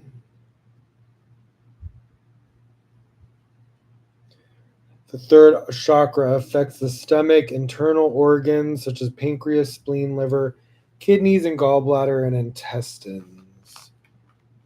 Yep, gut, digestive, your detox, your main detox system, your kidneys and your liver. Okay, the role of the heart chakra. I see the heart chakra as green and is located in the center of the chest, between the breasts. The heart chakra symbolizes maturity through expressions like straight from the heart or commonplace. Developing the energy of the heart is a lifetime's work and can only be achieved if the chakras below the heart have been addressed. Physical problems associated with the heart chakra often concern the heart itself or the breasts. Giving too much away or receiving hostility, especially in intimate relationships, may cause problems. The heart chakra. The role of the girl, I'm sweaty bitch right now. It was like 110 or some shit. Was that today or yesterday? Yeah, it's like up there right now. The role of the throat chakra. The upper chakras beyond the heart have ethical systems of their own and no automatic constituencies. No automatic constituencies. They take the values of the most developed dominant chakra below. Whether it is the heart or another throat chakra, which I see as dark blue, has a special connection. I think when I usually see throat chakra candles, they're dark blue too. Or like just blue, like deep, like cobalt blue or something. Has a special connection with the second chakra, or no, like primary color blue. The throat chakra, which I see dark blue, has a special connection with the second chakra, which is medium blue. Oh, interesting. So the throat, this person says, connects with dark, and the second chakra, medium blue. All right. And then it says the mouth, throat, and neck are associated with the throat chakra. Eating disorders may reflect issues pertaining to the throat and second chakra. The role of the sixth chakra. I see the sixth chakra as orange. Physically, the sixth chakra includes the nose, eyes, ears, and brain, all the organs of perception. It is associated with the ancient Eastern concept of the third eye, which often is regarded as a magic eye with a special ability of second sight, or spiritual eyes. The sixth chakra is affiliated with all the organs of perception, that nose, eyes, ears, and brain. The role of the crown chakra. At the top of the head is a wonderful chakra called the crown chakra, which literally crowns the body. This chakra is most closely associated with the finest energy, allowing only the purest, most spiritual input into the body. The crown chakra is influenced by the dominant chakra or chakras below, which affects the quality and amount of energy absorbed through the crown chakra and how it is used. Ta-da! And so we're going to do a chakra meditation together. Shall we? We shall. Ooh, girl. I'm perspiring up in this bitch.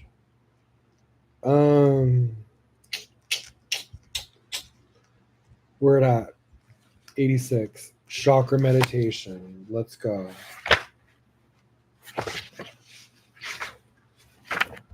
Chakra meditation. After mastering the visualization, the chakra meditation follows. The purpose of this meditation is to gain access to the chakras and thereby the body's energy. This helps with releasing elements of personal history that have been settled in the form of obstacles, marks, or blockages in one's energy. With this release, the implications for health and well-being are profound. Change becomes inevitable. So this is perfect because we're all about removing resistance right now. And so this meditation is about removing resistance from your chakras, which is your flow of energy. So you want all that Lion's Gate energy to be able to flow in through your chakra system, your kundalini, life force going all the way up and down your body. This is what we're talking about. This is what Egypt was talking about. This is the Lion's Gate. Chakra meditation. Entering the meditation, prepare and the custom. So I'm just going to read it. I'm not going to fully meditate and be, close my eyes, open my eyes. I'll just do a little breathing, but I'm just going to read. And you guys, if you want to do this with me as I'm reading it, you can go right ahead and do whatever I'm sharing and connect, to this process. Entering the meditation, prepare in the customary way, sit in a calm place on a wooden chair in an upright, comfortable position, light a candle or three, say a prayer, then. All right, I'm gonna have some coffee. I'll give you a second to grab your chair, candle, your prayer, or say a prayer.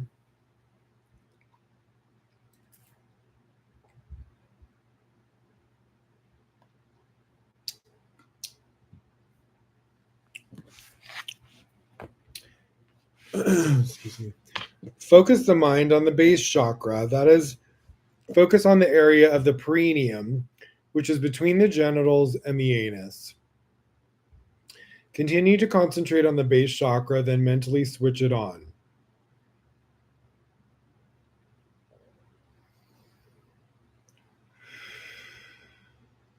This is a way of gaining access to the base chakra. It can work by simply visualizing the chakra lit up and therefore on, or try using a device. For example, imagine a light switch and then push it to the on position. When it clicks on, I see the color yellow, or you could use a vibrator too if you. No, I'm just kidding. Um, I see the color yellow, although there is no one correct color. If another color appears instead of yellow, it may indicate that an individual's mind is aligned with a different color system, which can reflect aspects of that individual's heritage, abilities, experience, or something else. Guard against doubt. At this stage, lighting the chakra may take several attempts. Questioning whether or not the chakra is on or shows the proper color invariably causes problems. It can prevent one seeing any sign of color or light. However, trusting that color and light do eventually come makes it easier for exactly that to happen. Yeah, don't put pressure on yourself to like see the visualizations. If your eyes are closed and you're not seeing it, just like let go. You want to just let go of that resistance and let your imagination fully like take over. And that's when you usually get more visuals. But when you're in that state of resistance, like you're trying to like see like through your third eye, it just doesn't seem to like work that way. It's like you kind of have to get in. That's the whole trick, is that little switch off of like letting go, like releasing, surrender of your energy and any sort of expectation of what you're gonna see, and just like connect to the energy, breathe in and out. Oh damn, this freaking candle smells so good. White cranberry musk. Oh my goodness, I love this. This, I have not had a cranberry candle. This is I guess on the holidays sometimes, but this smells so good. Dang. Um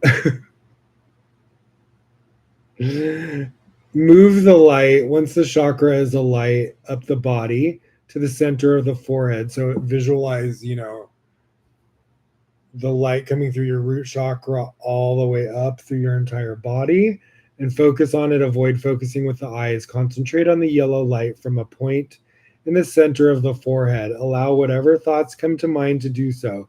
Control has no place. If one's thoughts wander to the laundry or some equally mundane task, allow that. If a past or future event comes to mind, allow that too. At all times, allow the movement of thoughts to be fluid and let the flow continue at will. If after a while one simply drifts into a reverie about the everyday, try focusing on the yellow light again. See, Abraham Hicks talks about this, like focusing on something neutral, like the sound of a fan or like a noise, like a sound, like in the background. But then immediately release control again. If the mind goes back to the subject matter that was previously occupying it, allow that.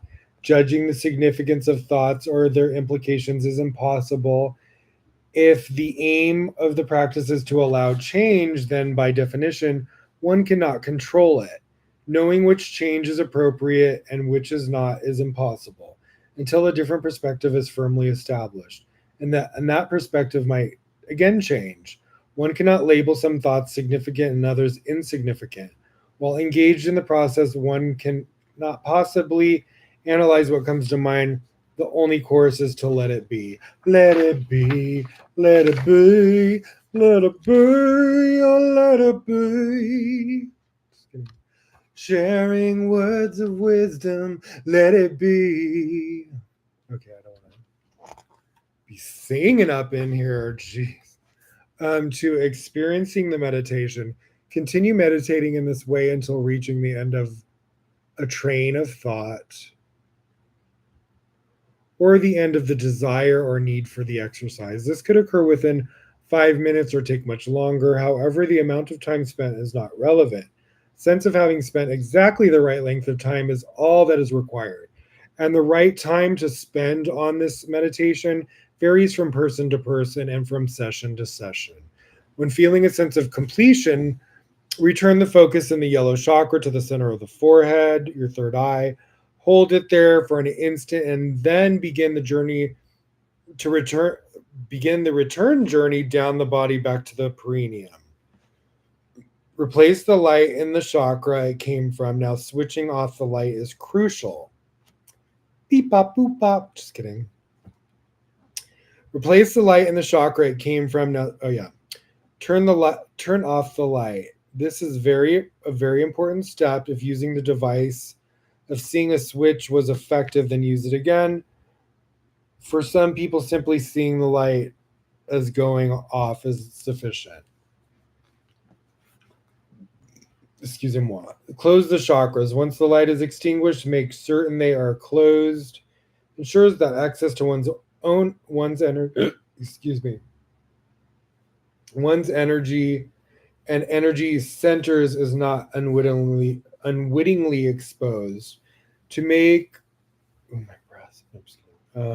to make certain the chakras are closed, follow the simple procedure.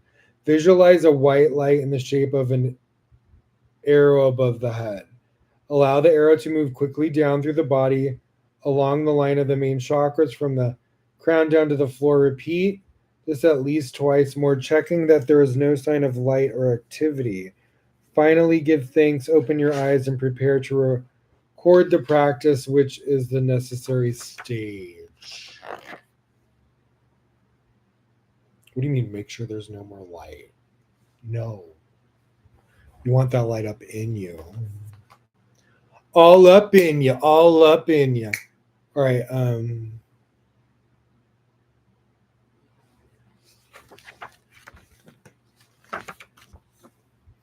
Okay, 2 more pages. Moving up, the chakra meditation progresses from the first chakra to the second when the issues of the first chakra have been sufficiently explored. From the second chakra, it progresses to the third, and so on. In this way, the issues and the energy at each chakra are explored. However, the time to move up is when there is a real need, not simply a desire to do so. As one develops the ability to work through the chakra meditation, the focus eventually progresses from the first chakra to the second. When the issues at the first chakra have been exhausted, each individual recognizes the right time to progress from the first chakra to the second. Once the cleansing of the second chakra is complete, the time comes to progress to the third chakra, and so on. This process allows the issues and the energy at each chakra to be explored. However, the time to move is when one recognizes a need, not simply a desire to do so. Desire can be dangerous. It can be a motivating force to press ahead in an unworthy attempt to achieve results, a concept that is contradictory. It is impossible to assess results any results are endangered by moving from one chakra to the next without having concentrated long enough on the prior one. If the journey is seen as a race to reach the heart or the chakras above it, the results are inevitably disappointing. It is possible to progress through the chakras led only by desire without any real change occurring. The time to move from the base to the second chakra usually is clear. Sometimes a sign from within the meditation itself prompts a move. Other times there is the simple sense that it is time to make a move. The movement from the first to the second chakra and in each successive case is straightforward. The process to move from the first to the second chakra is as follows. Enter the meditation realm as usual. Go to the base chakra and switch it on to see a yellow light, but do not pull the base chakra upwards. Move on to the second chakra and switch that on to see a medium blue light. It may take a while to establish a color, but do not be concerned, that is not important. Raise the blue light to the middle of the forehead to exactly the same position where the base was raised. So wait, raise the blue light to the middle of the forehead to exactly the same position where the base was raised, and continue to follow the same procedure. The light to the center of the forehead, focus on the blue light and allow it to travel down the body back to its correct place. Switch it off when it reaches its original place.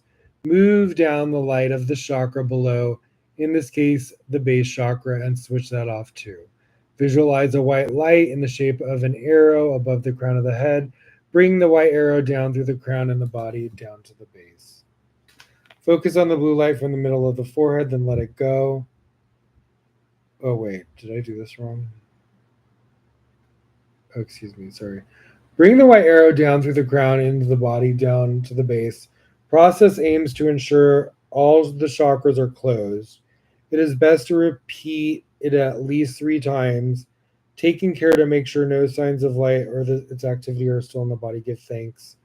Make a record of the practice exactly as before.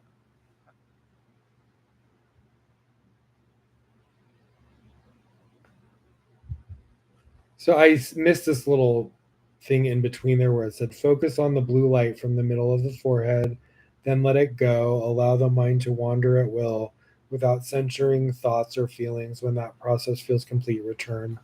I just missed that part because it was going like there was a picture in between. Confusing if I go right or down or left or wanna. Where's my coffee?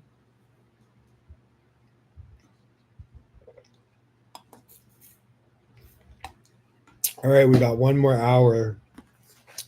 We're almost done with this last page, and then we'll go on to Ganesha. I don't know if we're going to get all the. Are we going to get 3 readings? Did I talk about everything? So, yeah, we'll try to do a Ganesha, a tarot reading, and hopefully a white light oracle. But if not, we'll definitely do the Whispers of the Lord. Ganesha and a tarot. All right, advancing.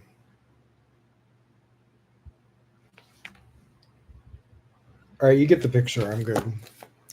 So now we're going to go, and so this will give us more time.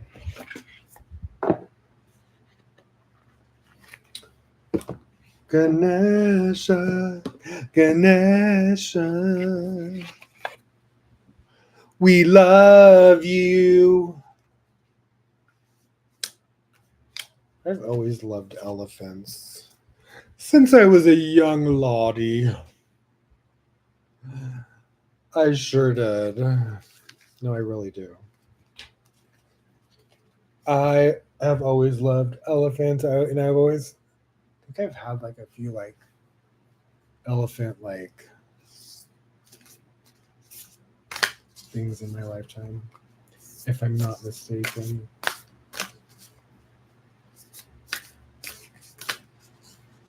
I think it's so interesting though how I was, out of all the Disney movies, I was really connected to that movie. So it's so very fitting that I really connect with Ganesha like intensely. I think there's just something about Ganesha's energy. It's almost like when you're dealing with like a holy spirit, like a holy like angelic, like ascended master that's like gets you. I feel like Ganesha, we just get each other sort of vibe. Like he just feels so like angelic and protective and healing and unconditionally loving and unjudgmental and joyful and supportive. Like that's the energy I get off Ganesha. It's just like this protector, this like powerful, like energetic, angelic, like ascended master being, like a reflection of the light of the creator. That's what Ganesha is to me.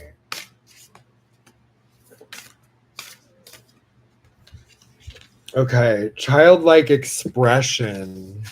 How funny, because I was just talking about loving Dumbo as a child. And I brought that movie as the second movie of the double feature so you could connect with your inner child. If you want to watch Dumbo, that's part of the offering. Okay. So we'll just set the card here. Childlike expression. I love that.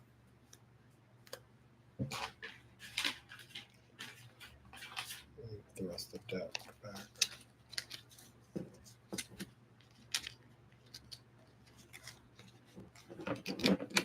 Such a beautiful deck. It really is like a gorgeous deck. Look how good that artwork is. It's so pretty.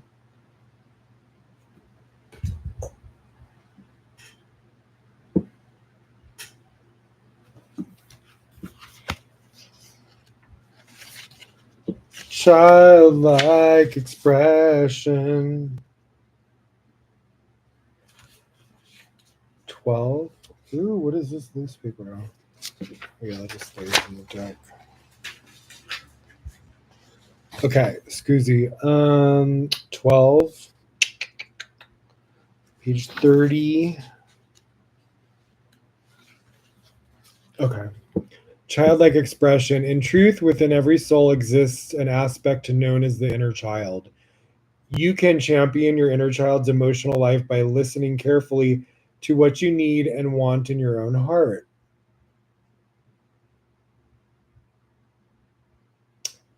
Okay. You may have been taught to give up your own desires for the sake of others.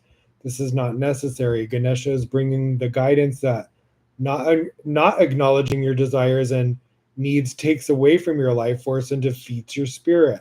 As a child, you were a sensory expert. It is now time to re-stimulate your inner child's ability to look, listen, touch, and explore the world in order to reconnect you with your emotions. I agree. Once summer's over. I'm waiting for fall weather, honey, so I can frolic. Practice trusting your inner knowing or senses. Give your inner child love and a voice.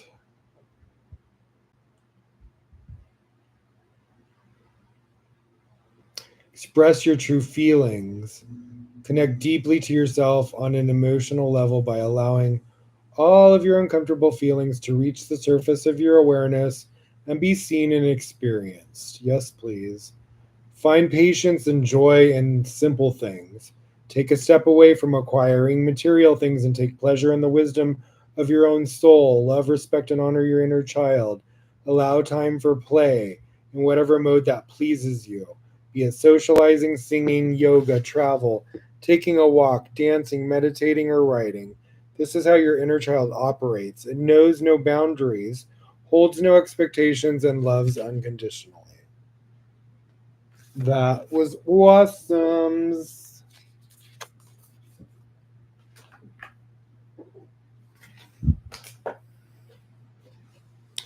All right, now let's do a tarot reading. We're just going to do one of the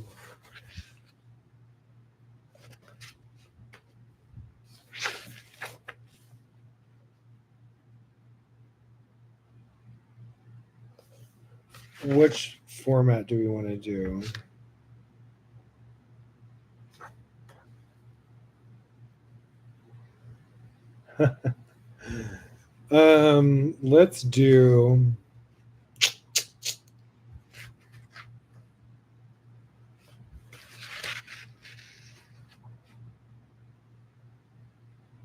Let's do release and retain. I think that goes perfect with the landscape portal. Release and retain. What do we want to release and what do we want to retain? So it'll be a 2-card reading. Release what is ready to leave your life or has been, and this is what, even Gigi, I believe, was, or Alexi, was talking about what to let go of and make space so the new can come in. So we want to know what is that thing that's taking up space energetically that is not allowing what we really desire to come in. And so this will be a little collective It'll be like a personal reading for me, but shared collectively. So if you connect to it or not. It's fine by me. Where's the cards?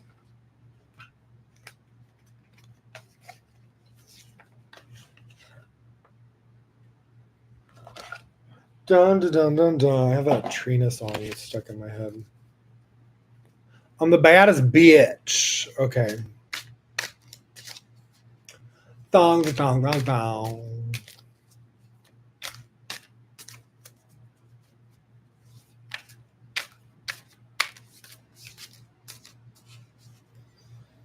Oh dear tarot.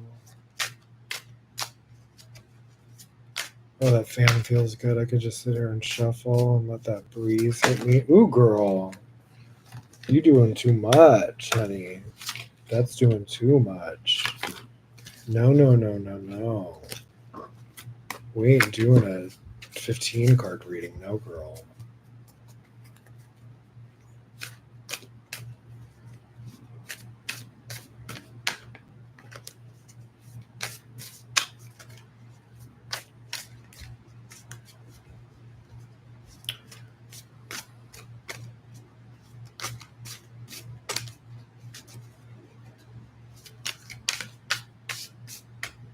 All right. Ooh, boom. Wow. They were like, that was like, bam. It was like, bam. They just came out together like two little twinsies, girl. They showed it. Oh, wait. They're both upright. So, yeah, I had them like this. So they're both. Yeah, they're both upright. Okay. So we have Page of Pentacles is what we're releasing. Page of Pentacles. Wait, where's the Pentacles? Hello. Okay. Okay, here we go. Upright key meanings manifestation. Shut up. Solid beginnings. Reverse key meanings procrastination, lacking a solid plan. So that's what we want to let go of is procrastination or lacking a solid plan so we can manifest solid beginnings. So no procrastination or lacking a solid plan. Okay. Elemental key combination, earth and earth. Earth signifies the page's connection to nature and stability. And his place in the suit of pentacles also connects him to earth. So this page offers a double dose of practicality and grounded effort. Page of Pentacles. The messenger of prosperity brings news of stability. Stay grounded and enthusiastic in your approach. At one of the messengers of the tarot, the Page of Pentacles brings youthful energy and may represent a child or younger person in your life, or a message from your own inner child. We were just talking about the inner child. Interesting. Urging you to plant seeds of forthcoming prosperity. Standing in a beautiful field, this page proudly gazes at the pentacle in his hands.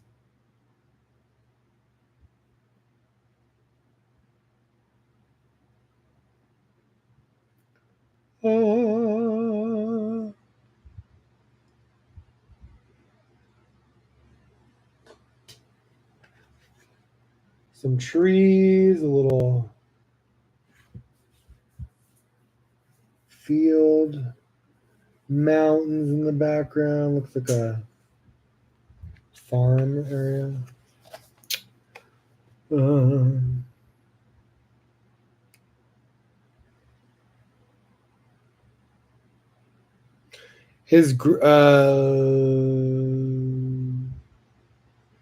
So he proudly gazes at the pentacle in his hands. His green tunic and natural surroundings reference his connection to the earth, while his eyes are fixed on his pentacle, showing he has a vision and is focused on achieving his goals. General reading. The Page of Pentacles may be a novice or someone working to establish himself in a new place or new profession. Yep, sounds like me. Exactly where the position I'm at right now is I'm going into new things. Um this card, new opportunities, all sorts of stuff. Yeah, I told you. This card may represent working at the beginning stages of a project or starting down a new path. What you are working toward is grounded in reality and can grow into lasting abundance with focus and steady effort. Be open to receiving messages from a variety of sources, especially your own intuition. Amen. Love and romance. A new relationship is blooming that has the potential to be stable. Hallelujah. This partner may be in the early stages of personal achievement, focused on achieving their goals, putting effort into building a solid foundation is a worthwhile use of your energy. This card may be more practical than romantic, but it indicates that your romantic life is centered on someone stable and trustworthy. Exactly, those are my requirements. Someone stable and trustworthy, or finding someone with those qualities. Exactly, those are like the main foundation, honey.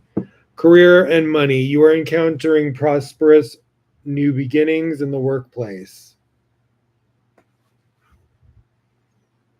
An investment opportunity or a new business idea, all of which require careful planning. You may be developing a new career, interest, skill, or income stream. You've been working with focus and are making steady progress. Yep. Take action on your ideas without rushing. Exactly. Personal, spiritual, this may mean you're beginning a new creative project, health routine, or wellness practice. Yes, yes, yes. Stay steadfast in your vision and know that the beginning stages can often be frustrating. Exactly.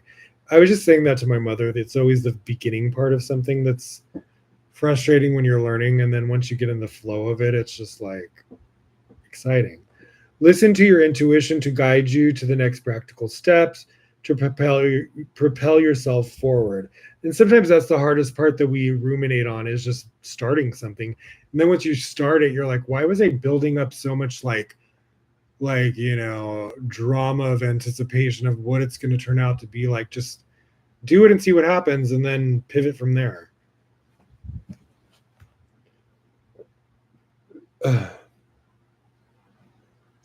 Listen to your intuition to guide you to the next practical steps to propel yourself forward. Yes. Reversed. So reverse is also something we can let go of. So the reverse Page of Pentacles can address procrastination around important goals and asks you to refocus or readjust your approach if you want to see results. Yes. I was just saying pivoting. That's what pivoting is. Readjust your approach if you want to see results. This reversal may also suggest frustration around a lack of progress in reaching your goal, or so yeah, like letting go of that sort of like frustration of that energetic, you know, that energetic resistance, honey. um Frustration around a lack of progress in reaching your goal, or a desire to jump ahead to the finish line. Yes, slow your roll, slow your roll. If you're pouring your energy into a project or effort that isn't turning out as you hope, it may be time to look elsewhere. Says the Gemini who's tried everything under the sun. Okay, Ace of Pentacles. Well, not everything. You know what I'm saying. I tried a lot of jobs. All right, so this is retain what is necessary to keep for continual growth. Ace of Pentacles, yes, we got the ace, bitch. And both cards we got pentacles. Interesting. So what does it just say about just getting pentacles in general? Let's see. Quick little.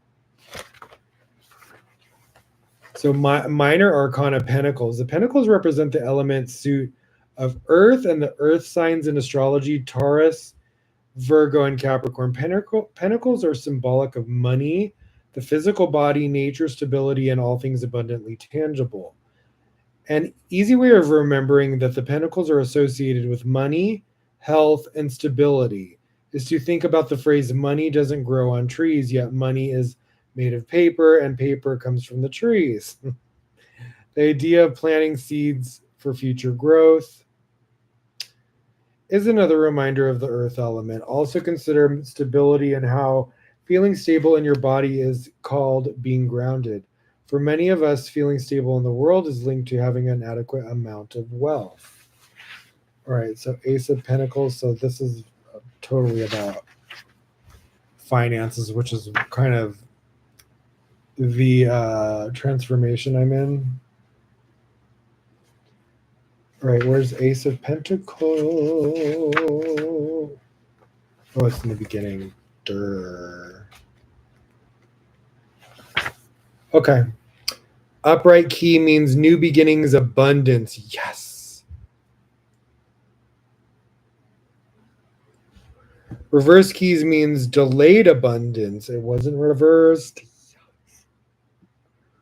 Numerology, new beginnings, the individual. Ace of Pentacles, a prosperous new beginning is unfolding for you. Be open to receiving gifts from the divine. Yes. Yes, yes, yes. The Ace of Pentacles bears the gift of a new beginning, rooted in the element of earth. Here we see the hand of the divine reaching through the clouds to offer a golden coin with a pentacle on it. Beneath the coin, there is a beautiful garden with lush flowers. Ooh, that is pretty. Look, it has a little like portal. It's the Lionsgate portal. Look, guys. It is. It is. I know it. Um, or okay, here in the garden, you have everything you need to ensure success. And I have a garden. Take what you need as you venture beyond the floral archway and out into the world, trusting that you have planted seeds that will take root and ground you through any of life's challenges.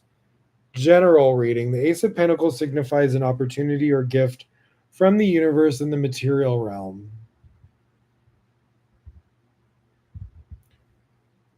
That may come as a new job or unexpected sum of money. Yes, yes. Since this card is about beginnings, it could also indicate that you're taking steps toward increasing prosperity and cultivating greater abundance for yourself. Yes. This changes unlimited growth potential, so grab a hold and see where it takes you. Yes. Love and romance. A new love is coming into your life. Yes. Or you are in the beginning phases of a significant relationship that will become stable and grounded. Yes. We're open into, multiple. The path of least resistance. You may feel the urge to take an existing relationship to a new level of commitment through a shared decision. Communication. Such as buying a home together. Now is a time of increased abundance and stability in your love life, so relax and enjoy the bounty. Call me. Career, money, a new job, raise, or opportunity. DM me. Career, career, money, a new job, raise, or opportunity will soon present itself that will pay off in terms of increased income and stability. Yeah. Real estate and new property are favored if you have been searching for a new office space. You are ready to pursue a new career path that will offer more stability and abundance. Yes, I am. Personal, spiritual. You are following a new path of self care and wellness that leads to vibrant health. I am. Keep an eye out for new opportunities to create stability and wealth, such as an inheritance or generous gift. Will do. Thank you, Spirit. Oh man, that was amazing. Couldn't have went better. Loves it. All right, where is the freaking Yay! We're getting good ones tonight, honey. And now we do have time to do a white light oracle reading. And then I'll go through my notes and make sure there's any other things I didn't want to discuss. There might be a few things in there. Let me take you on a midnight ride. We've got so much that we could explore. Do do do do do do do do. You got me burning. Okay, anywho's.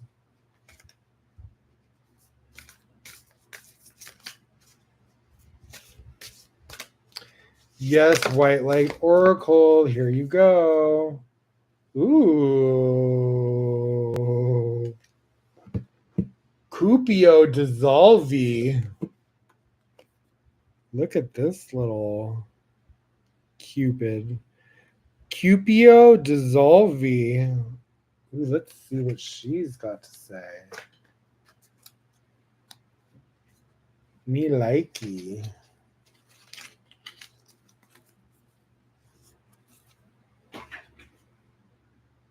How funny. Shut up.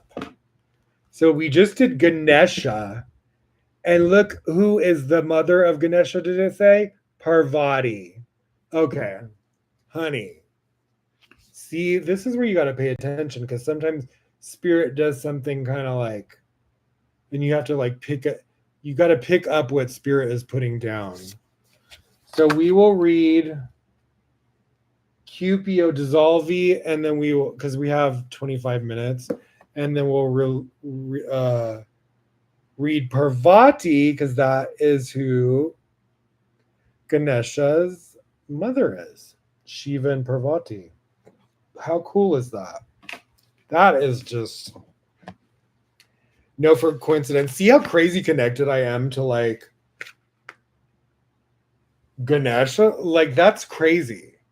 For us to get Parvati card to just be on the other end of the deck, face up where I could see it. That is not random. I'm telling you, I have like a strong connection with like Ganesh to Hinduism to like Kali, Parvati, Parashakti, like a lot of these Hindu gods I have like a really strong connection with.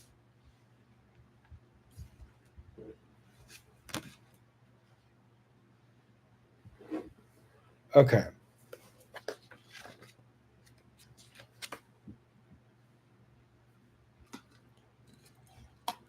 Wow, I'm blown away that we got Parvati. That's crazy to me. What are the freaking chances? One in a lot, okay? So that was divinely orchestrated, in my opinion.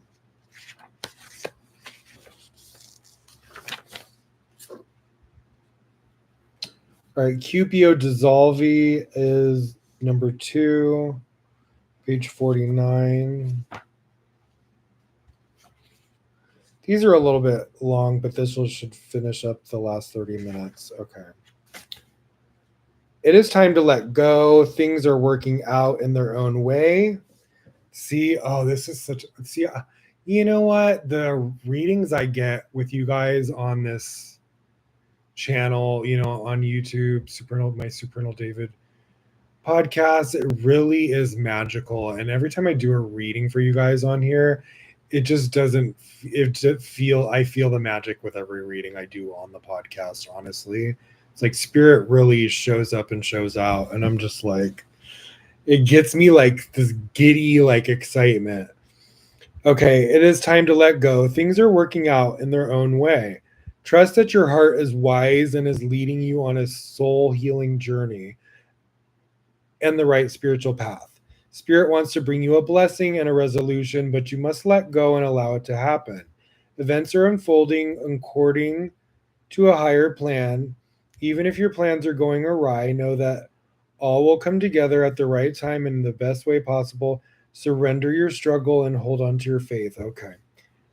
You do not need to be in control in order to be safe and have things work out in the best way possible. This is, you know, what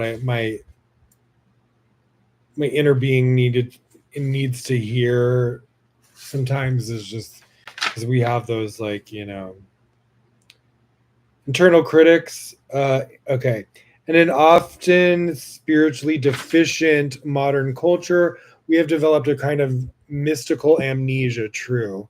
We have forgotten the genuine, effective, and astonishing power of spiritual intervention that can be evoked by an open heart. True. This oracle brings you a message from spirit. There is a problem in your life that seems very real and substantial. Yes. Yet, if you approach it from a more mystical perspective, desiring spiritual connection and healing, that issue can dissolve. It can be absorbed into spiritual light and be healed. It can transform into such a way that your current viewpoint of suffering will cease to exist. There is a path for healing you have yet to recognize. As you let go of what you think should or must be, you will recognize a perhaps unexpected path to your true healing and inner fulfillment opening up before you. The Latin phrase cupio dissolvi refers to a desire to dissolve, to be absorbed into the luminosity of the soul, where there is beauty, relief, and peace. To enter in, yeah, just breathe that in, just that.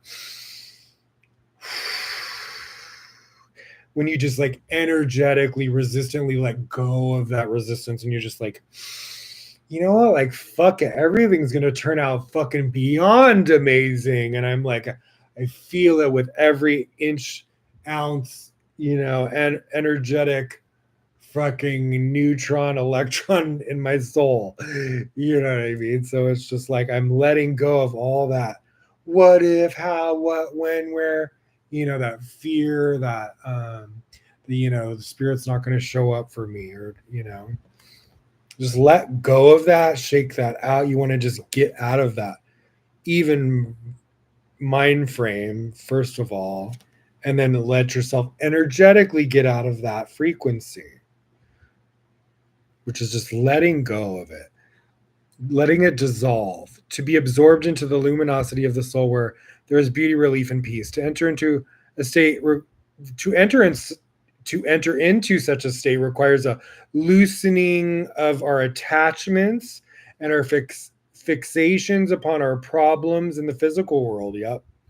So you have to let go of the problem to receive the solution. So you want to be focused on the solution to attract the solution. Which, when you're solution oriented, you're not in a state of fear. So this does, you're like in forward motion, not staying stuck. This does not mean we deny our troubles, and letting go. Yeah, it doesn't mean you don't have like make a plan of like focused, divinely inspired, like action. So in letting go, we give spirit permission to heal the state of heart and mind that has led us to these difficulties. It can be surprising just how much we hold on to things we wish to be freed from. Yep. It might help you to let go if you reflect on what would be different for you if this problem is no longer in your life. Sometimes we might hold on to the pain, hoping to gain acknowledgement from a certain person who may just lack the emotional capacity and spiritual development to grant us a heartfelt apology. Sometimes we punish ourselves by holding on to pain, holding impossible and unhelpful standards of inhuman perfection when we could forgive ourselves and move on. Spiritually, we have the power to forgive and free ourselves and others. There is so much to be gained in doing so. It is a way to heal the heart from emotional poison, awaken inner peace and freedom, and move forward with our lives. Exactly. As we forgive and enter the temple of the heart, we can see beautiful visions of what is now possible. Feelings of euphoria may awaken. We realize we have set ourselves free from the past. A constraint that once weighed heavily upon our hearts has been cast off by our spiritual will. Knowing we have such a beautiful power within can bring gratitude and wonder into our hearts. Yeah. Rekindling that childlike sort of like faith of like, magic, and like, the divine can do anything. God can do and create, manifest anything. And when we are in alignment with that source energy, we can really channel those things into manifestation and fruition. In the spiritual landscape of the heart, we let go of what we think and engage with what we feel. The true mystical experience of divine love is not just emotional, it's transfiguring. It helps us transform ourselves and our lives. This oracle guides you to immerse yourself in spiritual light within your heart. A beautiful and uplifting outcome is being offered to you. Trust in spirit, let go and receive. So once you release and get back in your heart space, that's when, the help from source can really come in. Healing process. Consider any problem you have been wrestling with or a painful situation or interpretation of events to which you are attached. And sometimes these are just past scenarios that we think are going to keep replaying, when that's just only if you're like attached to that old experience and that vibrational, like, energy of things not working out. If you are willing to do so, you can set an intention to offer that attachment to spirit through this healing process. So this is a great letting go process that she's probably going to offer. Not probably, is I'm sure is going to offer. Place a hand on your heart and consciously connect to the flow of your breath. Close your eyes and rest for several moments. Imagine, feel, or intend that you are now aware of your heart, experiencing it from the inside, as though you were sitting in the middle of your heart chakra. From deep within the center of your heart, a pure white spiritual light begins to radiate outward. It feels joyful, uplifting, peaceful, and expansive. Now we practice Bhavana, a Sanskrit word, Bhavana, a Sanskrit word that means infusion. Allow the white light to gently infuse into your being like a sacred tea, subtly perfuming and enriching your soul. The white light is being absorbed into your cells, into your mind, into your heart. You feel more settled, peaceful, and blissful at this process as this process unfolds. Intend to release your offering into the light, now letting it go from your heart. In the light, it can dissolve and transform. This process can be gentle and powerful. Sense that your offering, and the light are one.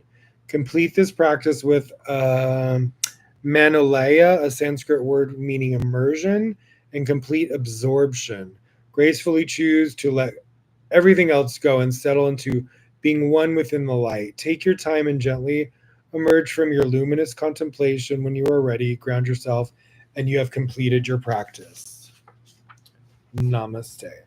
All right, let's do Parvati, and then that'll be that, unless I check my notes and see something else I want to say. Parvati, where are you, Parvati? You're only a page away. Why am I singing Annie all the time? Because I was a little orphan. I was a little orphan. All right, loose page. All right, Ganesha, we got your momsies. Lasya of Parvati. There is a gentler way to proceed and obtain the same or even greater effect. Tame the wild and frenzy workings of the mind by grounding yourself with beauty, pleasure, and grace. Violence and its negative effects shall be overcome and healed through feminine gentleness and inner spiritual strength. This oracle is a sign of great future happiness. Ooh, that's awesome. Parvati is the universal mother in her gentle aspect, although, as with all mothers, her fierce side will emerge if it's needed to protect her children. Exactly, that's how I am. She is beautiful and benevolent and evokes the qualities of love, connection, creativity, and devotion to a higher purpose. The divine goddess has many names, and Parvati is known as Jagatambi, the mother of the universe. Her son is Ganesha. See, the elephant headed deity who fosters success in all new ventures, protection from obstacles, and is of particular benefit to those who feel drawn to write. Interesting. Yeah, I said that when we were reading about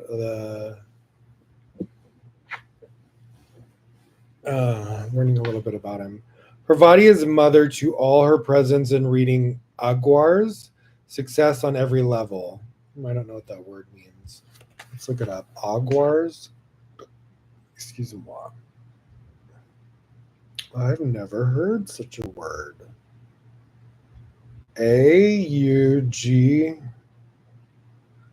AUGURS, meaning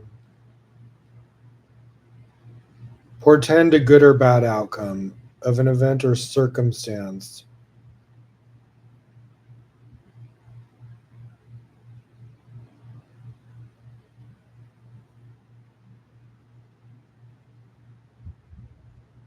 Oh, so are reading good or bad outcomes? Interpretation. Okay. With Lakshmi, yeah, she's the god, Hindu goddess as well of like wealth and abundance. With Lakshmi, the goddess of wealth, love, and spiritual enlightenment, and Saraswati. When I used to listen to Gaia Sanskrit, I learned a lot about all these different Hindu goddesses through her music. And when I started learning about the different gods and goddesses in Hinduism, so these are all ones I'm aware of: Lakshmi, Saraswati, Parvati for years, Ganesha, Shiva, Kali, Parashakti. Saraswati, the goddess of wisdom, music, and creativity. Love that. That's so up my alley. Parvati is Tree Devi, like Tridevi, the sacred triune of feminine nature or triple goddess of Hinduism. Parvati is the divine archetype of the vital, competent, creative, and loving woman. Yes, I am. In spirit. When her oracle, or in bed, no, I'm just kidding. Parvati is the divine archetype. Oh, okay, I said that. When her oracle appears, there is an opportunity to heal one's mother wounds. Interesting. And one's relationship with the feminine more generally. She helps heal wounded hearts. I need that.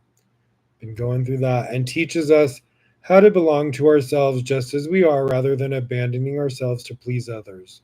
So true. It was a major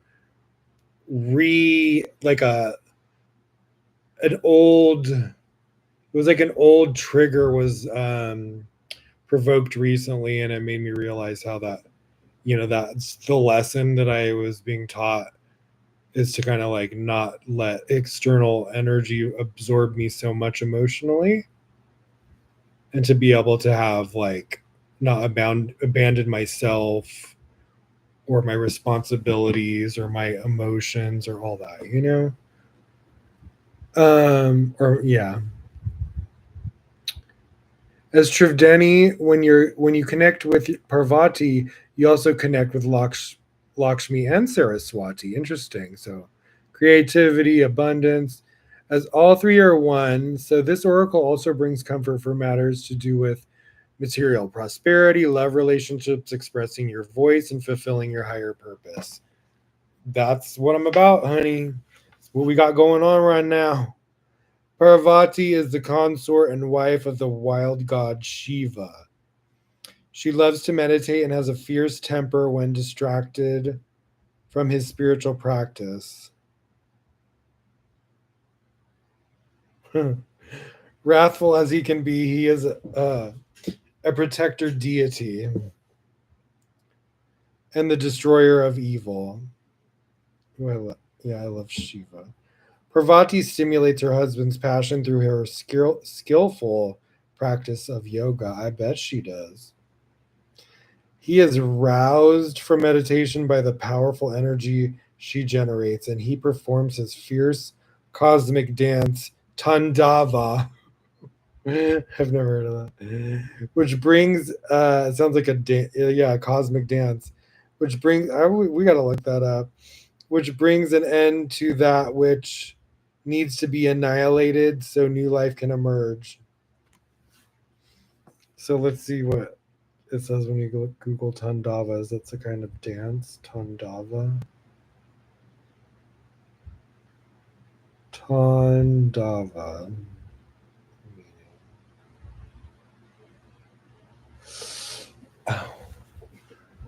In Hinduism is a vigorous, dynamic dance associated with the god Shiva. It is often described as ow, as a frantic or powerful dance, particularly in his role as the destroyer of the universe.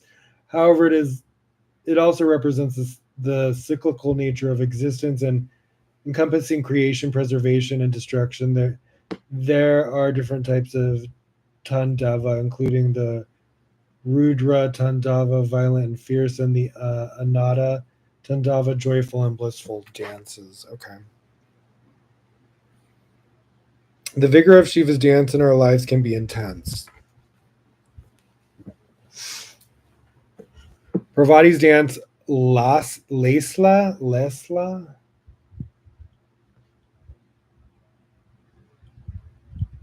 no,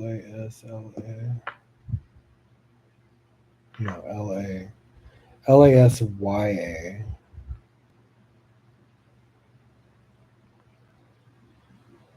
In Hindu mythology and Indian dance, Lesla refers to a graceful feminine dance form often associated with the goddess Parvati. Yep. Provides balance and calming grace when the soul needs gentleness and comfort. Parvati dances her dance of happiness. Let me fix this chair. I'm like uncomfortable. Um, Parvati dances her dance of happiness, leading us along our path without requiring us to continually push ourselves beyond our limits.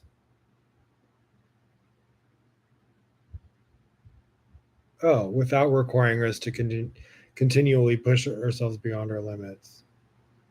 That's awesome. I like that. I don't like when people push beyond limits. Well, it depends on what it is. Her wisdom protects us from breakdown. Exactly. Guiding us into breakthrough. Exactly. Some people like push you into like a damn breakdown versus push you into a breakthrough. There's a major difference in that. It's an art.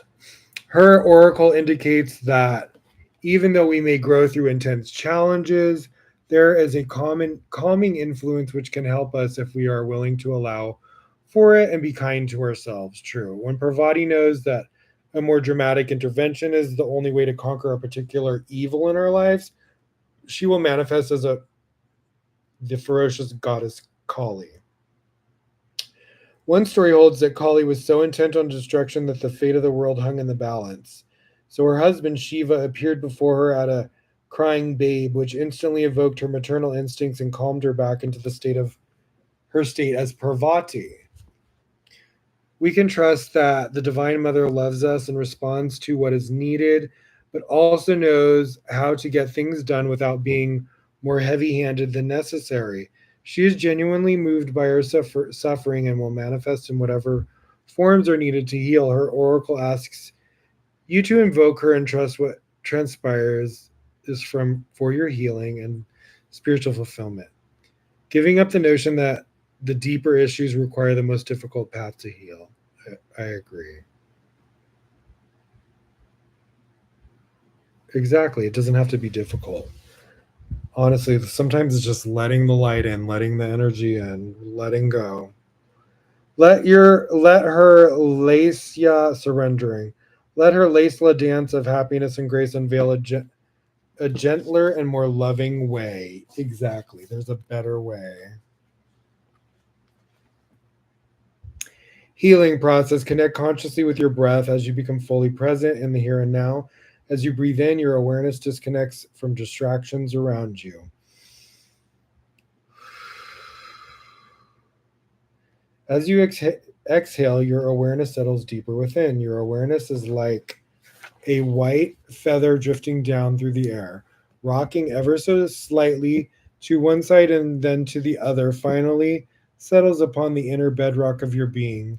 In this state of interconnection, you can say the following invocation.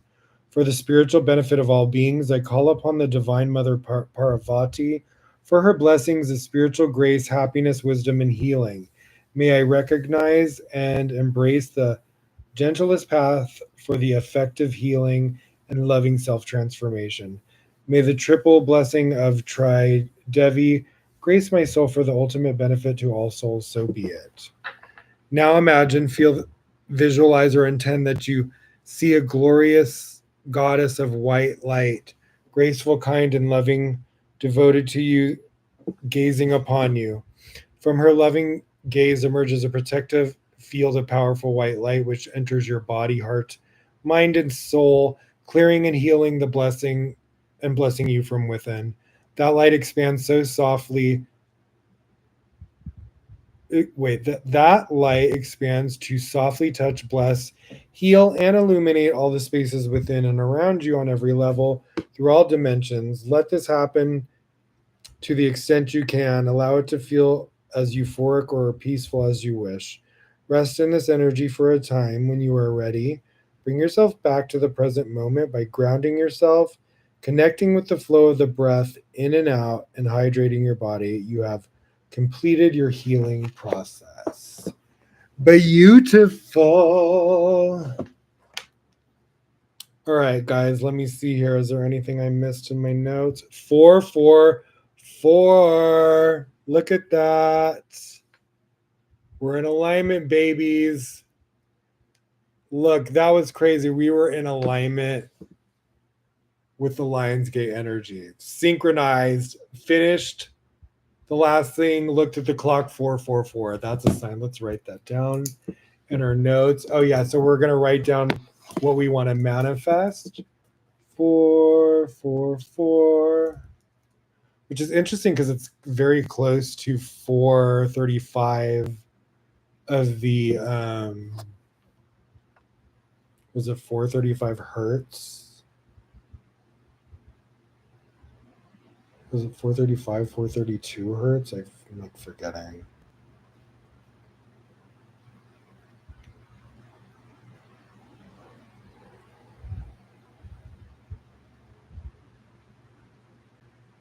Was it 432 hertz? No, it's 435 hertz, right?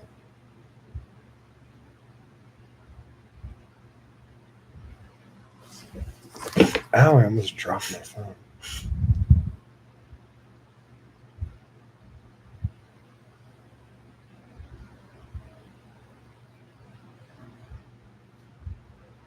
All right, so I'll play a 445 hertz frequency and we'll write down what we want to manifest.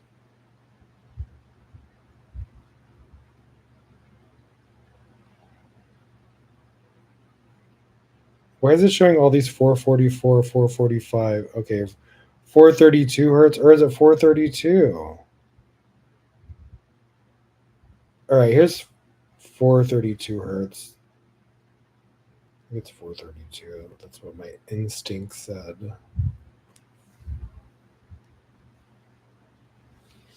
Whatever, we're in the vicinity, right?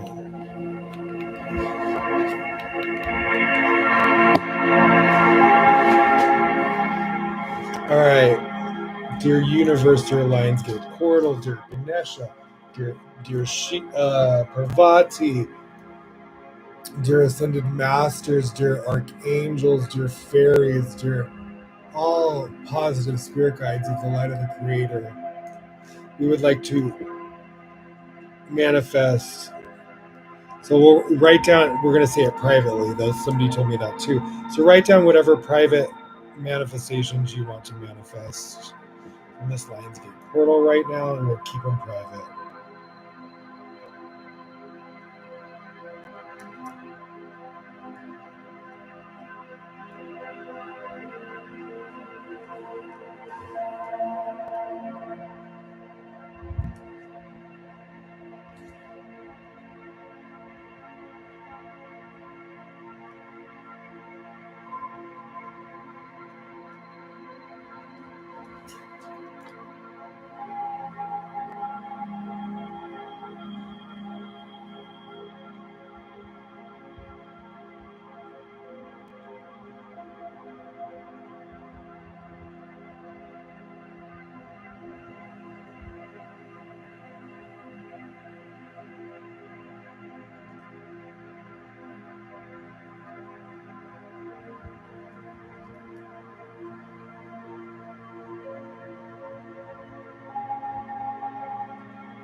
Okay. All right, guys. Let's see what else. Is that all in my notes? Did we do it all? We did the damn thing. We sure did. I'm feeling it. I am pleased. I am happy with how this episode has gone. Um,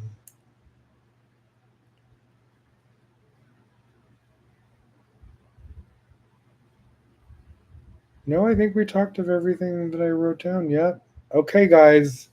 Oh, yeah. Tomorrow's the full moon in Aquarius, Saturday. So this energy is going to continue into tomorrow and the next evening. So we got energy flowing. We got everything moving. We got a lot of great consciousness. We got a lot of support right now. So I hope this helped all of you shift some things energetically in your chakras and your body and your mind and your emotions and, and your consciousness. And that we just, a lot of the seeds we planted in the beginning of the year, that we just gave the movement that was needed to let everything come through the vortex into our physical reality and manifest. All right. I love you guys so much. Thank you for joining me. Thank you for supporting me. And thank you for all the excitement on social media. I really appreciate it and do notice people that are watching and interested in what I've got to share. I love doing it. I love you guys. Have a great night. Have a great Lionsgate portal and full moon in Aquarius. Love, David, aka Manakin. Bye. Alrighty.